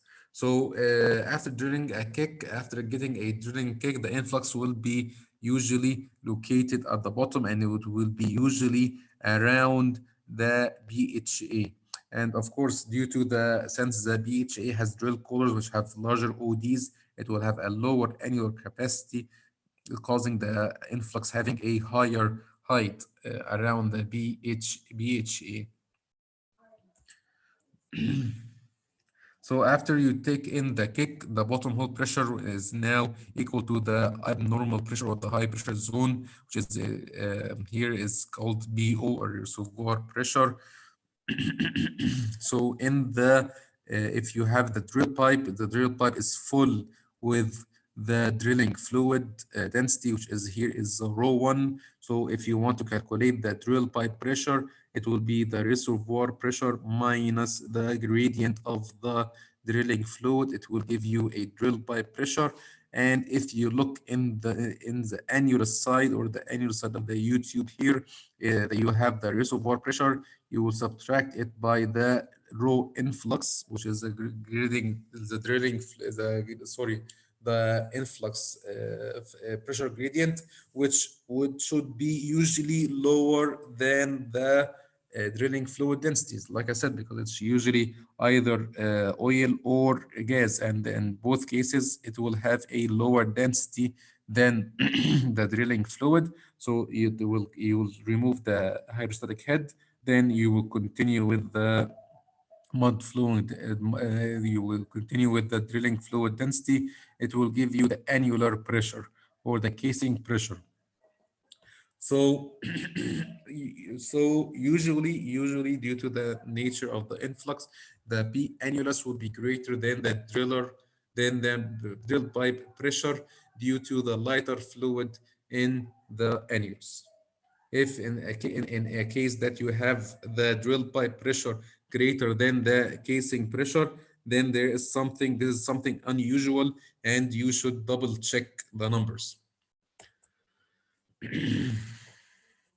So what do you need to do to calculate the pre-kick calculations? So you should know your well dimensions, your depths, your drill string used, the sizes, the annulus volumes, your mass. That, like I said, you have the annulus pressure. This is the pressure that told you about. This is the casing pressure. And while killing the well, while killing the well, especially when the influx is below the casing shoe, you should make sure that your annular pressure does not exceed your mass, because if you exceed the mass, you will break the casing or you will break the formation at the casing shoe. Also, you should know the pump output and the strokes required to circulate the required volume in the well, and you should also know your slow circulating pressures, which is something that we will discuss in the next slide. So what is slow circulating pressure or rate, sorry? So while killing the well, it is always a best practice to kill the well with a limited flow rate. Why is that? So you can have an effect for a number of reasons. Uh, First of all, to have enough time to increase the drilling fluid density to kill the well. Also, to have an effective degassing at the mud gas separator. Also, to keep the standby pressure at acceptable level, reduce the annual pressure loss. Also, and most importantly, because like I said to you, you will control the well during killing using the choke. So to have enough when you are circulating with a limited flow rate or slow circulating rate, you will have enough time to respond to any changes at surface pressure, and make sure that your pressure does not exceed your limits like the mass, and to always keep the bottom hole pressure constant.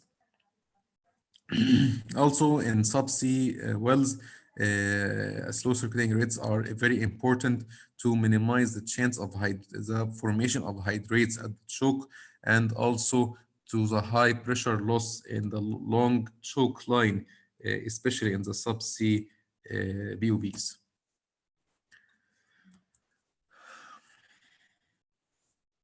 So moving on to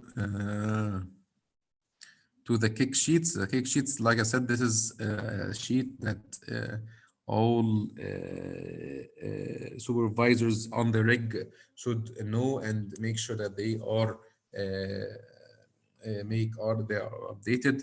And like I said, if any of you have an IWC, of course, this is a very important part of the certificate. I mean, the course is to know how to complete a kick sheet, and all main personnel on the rig should know how, first starting from the company man or drilling supervisor to the tool pusher to the driller and assistant driller, should know how to and complete this skill sheet. And as I said, this skill sheet should always be updated on the rig. So in case that you have a kick at any time, you have all your numbers and calculations ready, and you can start right away to start right away the kill phase, and and kill the well and regain control over the well. So this should be updated at every shift or at every significant change. When you have a casing, change in the drilling fluid, drill string is changed, the pump, the liners that you are using are different. So this is a simple calculation from that you should know how to calculate the kill mud weight or the increase in the mud weight that you will need to kill the well. So it's simply by used by this equation. The kill mud weight is a shot in drill pipe pressure divided by the 0.052 divided by the TVD uh, plus the original mud weight. So for example, if you have a shot in drill pipe pressure of 200 psi and you took the kick at a true, like I said before, the true vertical depths at 8500 feet, and you were using a 12 ppg mud, applying the above equation, you will see that you would require a 12.45 ppg. So this means that you will need to prepare your or increase your drilling fluid for, density from 12 ppg to 12.5 ppg. And while killing the well, you have three main rules. Number one is always to keep the bottom hole pressure higher than the reservoir pressure. Also, to keep the annular pressure loss is assumed to be lost in the drill string, and once the kick is inside the casing, what's the most critical factors does not become the mass, it becomes the surface equipment rating and the casing burst pressure. So as long as the kick or the influx is inside the open hole, your main concern is the mass. But once it gets inside the casing, then your critical factor will become the pressure rating of the surface equipment and your casing burst pressure. And you do not want to exceed these two limits. Moving on to the well control methods, these are some of the methods used to kill a well. Maybe the most common and most And the most I see in the chat that here how to find or calculate the drill pipe pressure. Actually, like I said, like Osama here answered, it's given. Yes, we measure it on the rig. After we shot in the well, we measure two important pressures: the shot in drill pipe pressure and the annular pressure or shot in casing pressure. This is one of the given items or given data that we get right away after shutting in the well. Okay, so like I said, these are some of the well control methods that we used to kill the well.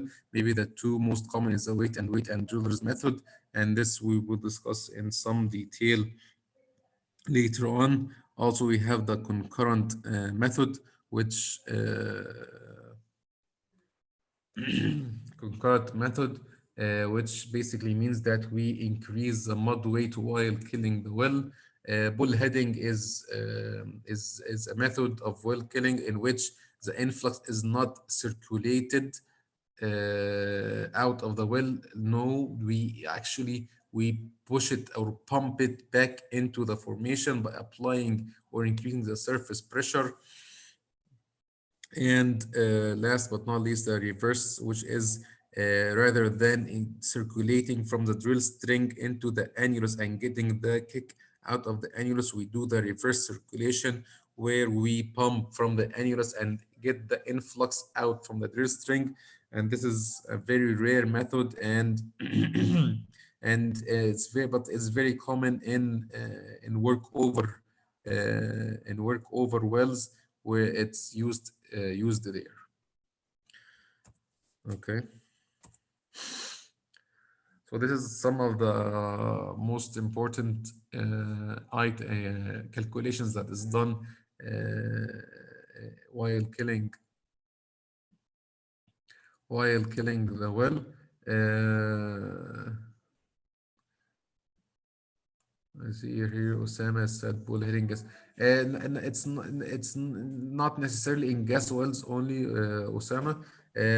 Bullheading is done basically when you have a H2S risk, and when you do not want to get this pressure or this influx onto the surface, and do not have the special equipment required to handle the influx that is good that will get out of the well.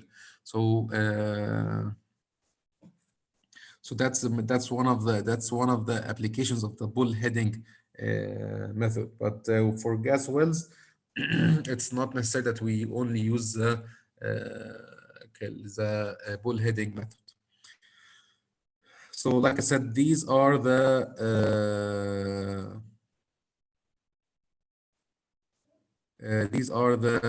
pressure, the main calculations that we use in while killing the well, which is you have the pore pressure, you have the drill pipe pressure, and you have the annular pressure. Also, you have the slow circulating rate pressure that, like I said, that this is the rate that you will use to kill the well. Then you have the density of the drilling fluid that you're using or the original mud weight, and you have the density of the drilling fluid to kill the well or the kill mud weight. Then you have the total depth at which you took the kick, which is DVD also, and which, as like I said, is most important the true vertical depth. And then you have the depth of the casing, shows the DDS, and then you have the height of the influx. Like I said,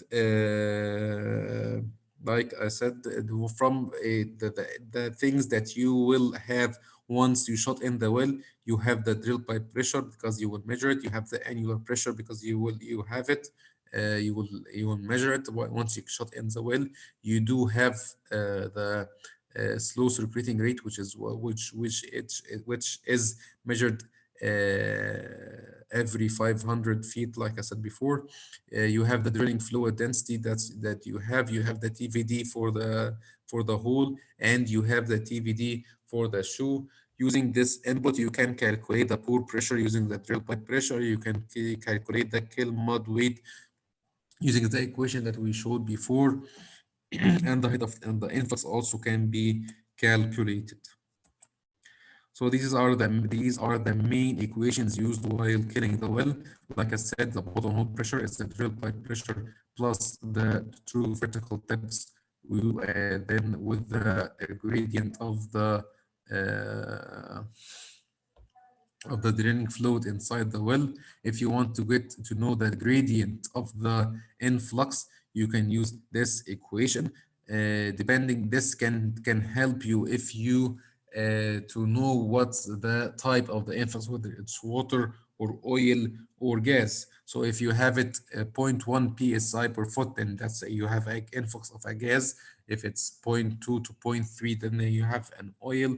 If it's more than that, then if it's more than zero point 0.4, then you have an influx of water. Here, the equation that we said before, which is the root 2, which is a kill mud weight, which is it equals to the drilling fluid density that you are using, plus the drill pipe over the depth. Then you have here the initial circulating pressure, which is the drill pipe plus the slow circulating rate. Then you have the final circulating pressure. You get it also from this equation. Of course, the calculations or the specific calculations for well control is a very detailed thing and requires a lot of time. I think it's out of scope of this webinar, but I will be more than happy if anyone needs any more material regarding this discussing this issue. I can happily send it to you, and you can read more about it and how we perform these calculations that are used while killing the well. Another thing that is very important, which is the pressure stabilization. So how long does the pressure stabilize after you shot in the well? Of course, you will take some time until the pressures stabilize. What pressure am I talking about? The drill shot in drill pipe pressure and the shot in casing pressure. And the main factor that affects this stabilization is the permeability of the formation. If we have a formation that is high, has high permeability, then you would expect that the pressure will stabilize quickly. Once you have the pressure stabilized, these are the values that you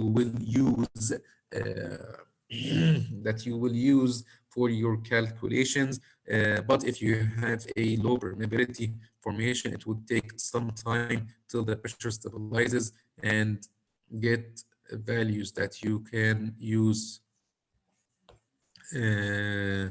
that you can use that you can um, you can use in your calculations. Like I said, it all depends on the permeability of the reservoir or the formation that you had that you take a influx from. So another important thing that we should talk about is the gas migration phenomena. Like I said, that from the calculations before, that you can determine the influx gradient. So if it's a gas, so after the pressure stabilizes, you due to the lower density of the gas, it will have a tendency to float due to the difference in density between it and the fluid, and it will move.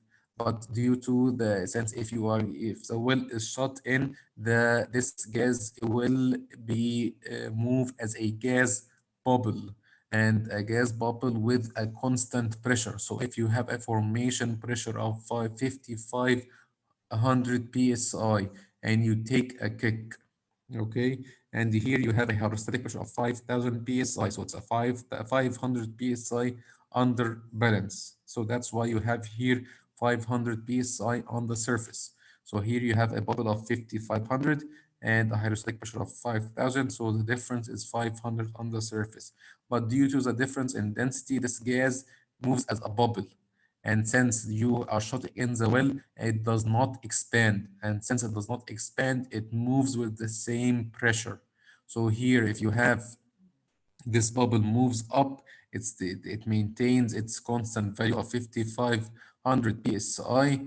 And since it's a closed system, the hydrostatic pressure is the same, but here you have the bottom hole pressure increases.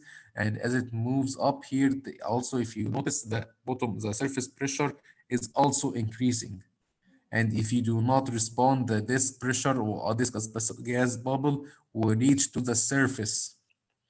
Yes, pressure will reach to the surface with 5500 psi on the surface with the bottom hole pressure.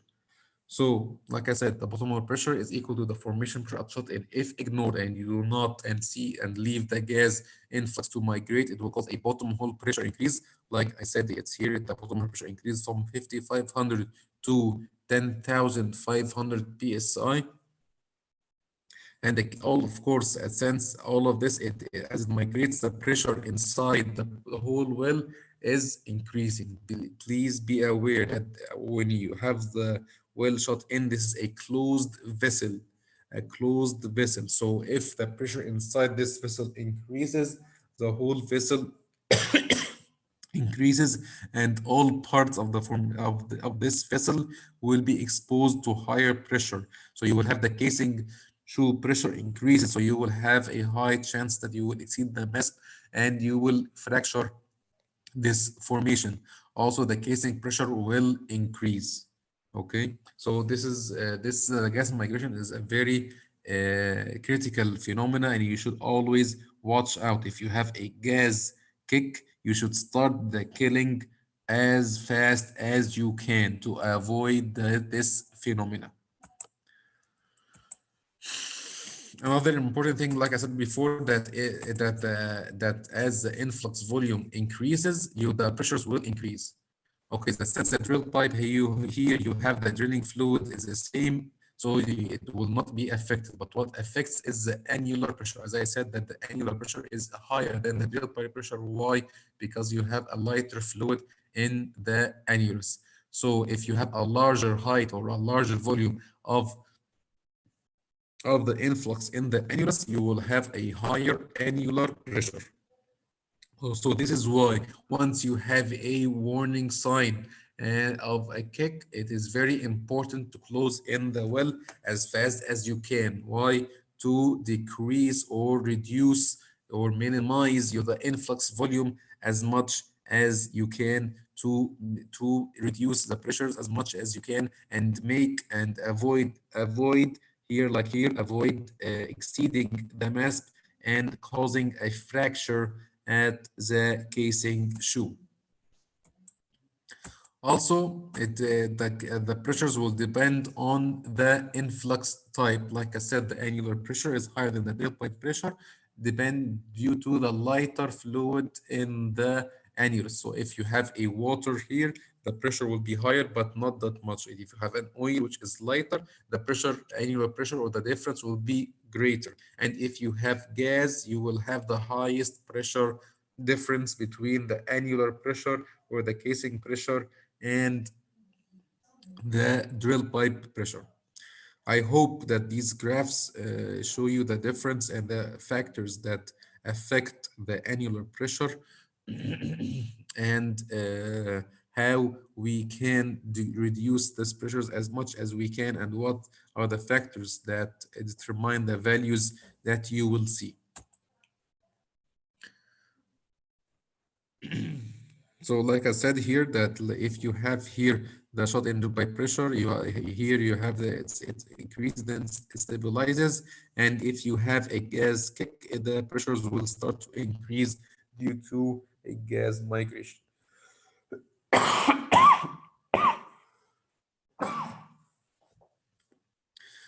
Excuse me. Okay, so moving on to the start of the killing process, which it's mainly the pump operator responsibility, which is which is the driller, which and we increase the pumping rate gradually and slowly, and the shock operator keeps the casing pressure constant while getting the pumps up to speed, just to keep the bottom hole pressure constant. And once the pump reaches our slow circulating rate, we start the killing procedure. And depending on which method we are using, the shock operator will apply the proper and the required back pressure on the well while killing. So in the upcoming slides, we will simply give a brief explanation of the driller method and the weight and weight method, and what's the main difference between them and how both of them kills a well. Starting with the driller's method. So here the driller method is is uh, is a simple method. It consists of two circulations. The first circulation is getting the influx outside of the well, and the second circulation is getting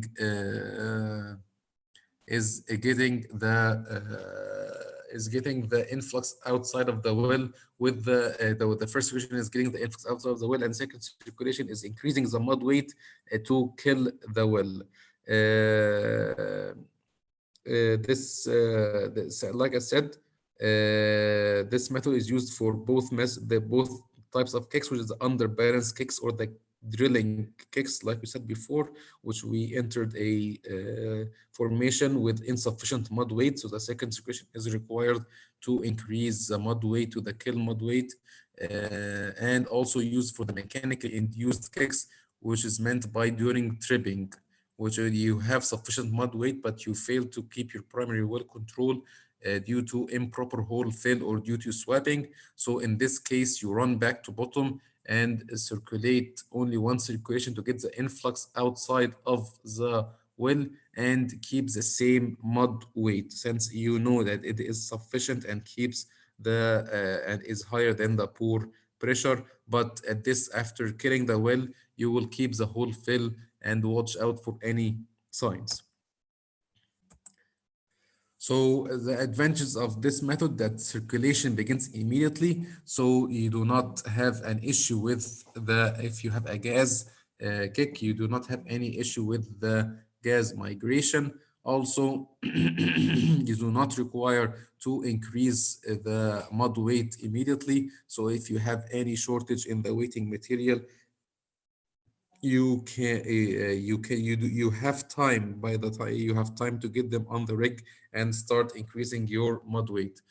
But of course, from the surface, disadvantages is that you will have a longer time on the choke, since you require two circulations, so it's a longer MBT and a longer time till you resume drilling again. Also, the pressures will be slightly higher, and the shoe pressure will be slightly higher than the weight and weight method, since you are killing, or since you are using the original mud weight.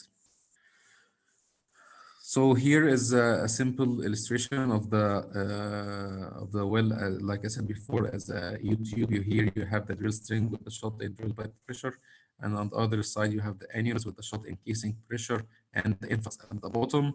So after you allow the pressures to stabilize, you calculate the initial circulating pressure and start the killing process. So you start the first circulation, which is getting the influx outside of the well.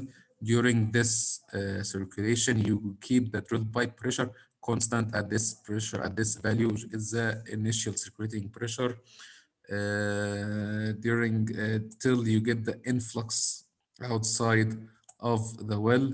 After you have the influx outside of the well, you have the well now clean and has original drilling fluid. Then you start pumping your kill mud weight. While the kill mud weight is in the drill string, you keep the casing pressure steady till the casing pressure, then till the kill mud weight reaches the drill bit. Then you keep the drill pipe pressure constant at the final screening pressure till you have the kill mud weight on at the surface. Then you have this completely displaced your drilling fluid in the well to the kill mud weight. You perform a fluid check and confirm there is no flow from the well, and then you resume drilling with this increased mud weight. Moving to the weight method, and the weight expression comes from that the weight is while that we wait until the mud is weighted, or increase the mud weight to the kill mud weight. Okay, and of course, since this requires an increase in mud weight, this is only used for a kick that you took while drilling, or in other words, when if you have the mud weight that is insufficient to keep the formation under control. And in this method, we kill the well rather than two circulations, as in the driller method, we kill it in one circulation. So, like we said, the advantage of this method that it's killed in only in one circulation, so it takes a shorter time, so it's shorter MBT, and you can kill the well in a very short time and resume drilling again. Of course, another advantage is that you will have pressures are lower, since while circulating out the influx, you will have a kill mud weight in the annulus, and thus you will have lower pressures, whether at the surface or at the shoe, than the driller method. But for one of the disadvantages, or the main disadvantage, that you have to wait until you increase the mud weight of your system. So if you have a gas kick, this might be an issue, because like we said, you have the problem of the gas migration. So it may cause a problem till you wait. And of course, that you should have the necessary weighting material, which is usually borate, should be available right away on the location to start increasing your mud weight.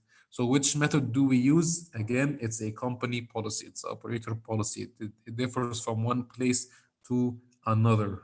It depends on what the company's standards and procedures are. Some companies have the driller method as their main killing method, while other companies have the weight method as their standard well control method. So like I said here, also you have the well, you have the here the drill string with the original mud weight with the influx on one side, and in the annulus with the shot in casing pressure. Here you start right away while with killing with pumping the kill mud from one side and circulating the influx at the same time. Of course, here the calculations are not as simple as a drill pipe pressure, and there are other tables that you should do to calculate what the pressure regime is and what's the value you should keep constant while killing. Of course, these calculations are, it will take a long of time and are out of the scope of this webinar, but I would be more than happy to share with you material that you can read and use to understand what the calculations are and what we do exactly to kill a well using both methods. But like I said, then this weight and the weight and weight method, we kill the well with one circulation and get the influx and pump the kill mud weight in one circulation till you have the whole well displaced to the kill mud weight. Then you perform a flow check and make sure that the well is not flowing and is under control. So I know the weight and weight and drill method. There's a lot of calculations in it, but unfortunately, we don't have enough time to go through them. But I would be more, like I said, I will be more than happy to share the material with you guys. And if we have another chance to get again together, we can go in the deep dive and go in detail and do these calculations together. And to make you guys familiar what is done on the rig to kill the well. So I think that we have reached to the end of the webinar. I'm very sorry if the webinar was quite long, and I hope that it was not boring for you guys. If you have any question or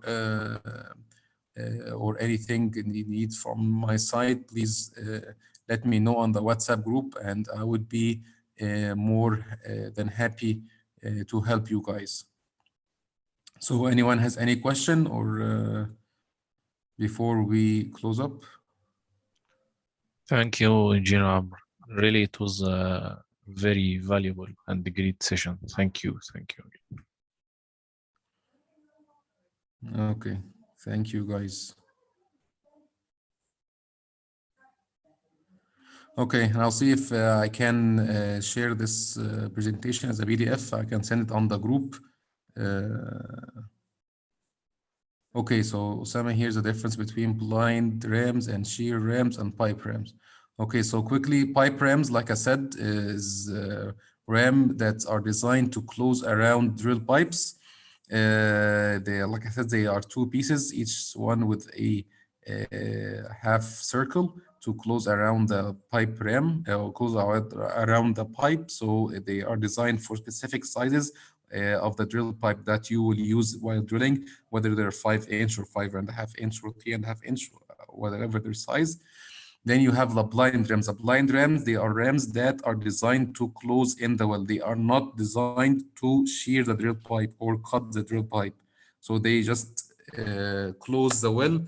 And if there is a drill pipe, they do not cut it. They just collapse it and close around it. They do not shear it. Okay? Unlike the blind shear rams, they are designed to cut the drill pipe, then close the well completely. So yeah, I hope this answers your questions, Osama, and it's clear to you.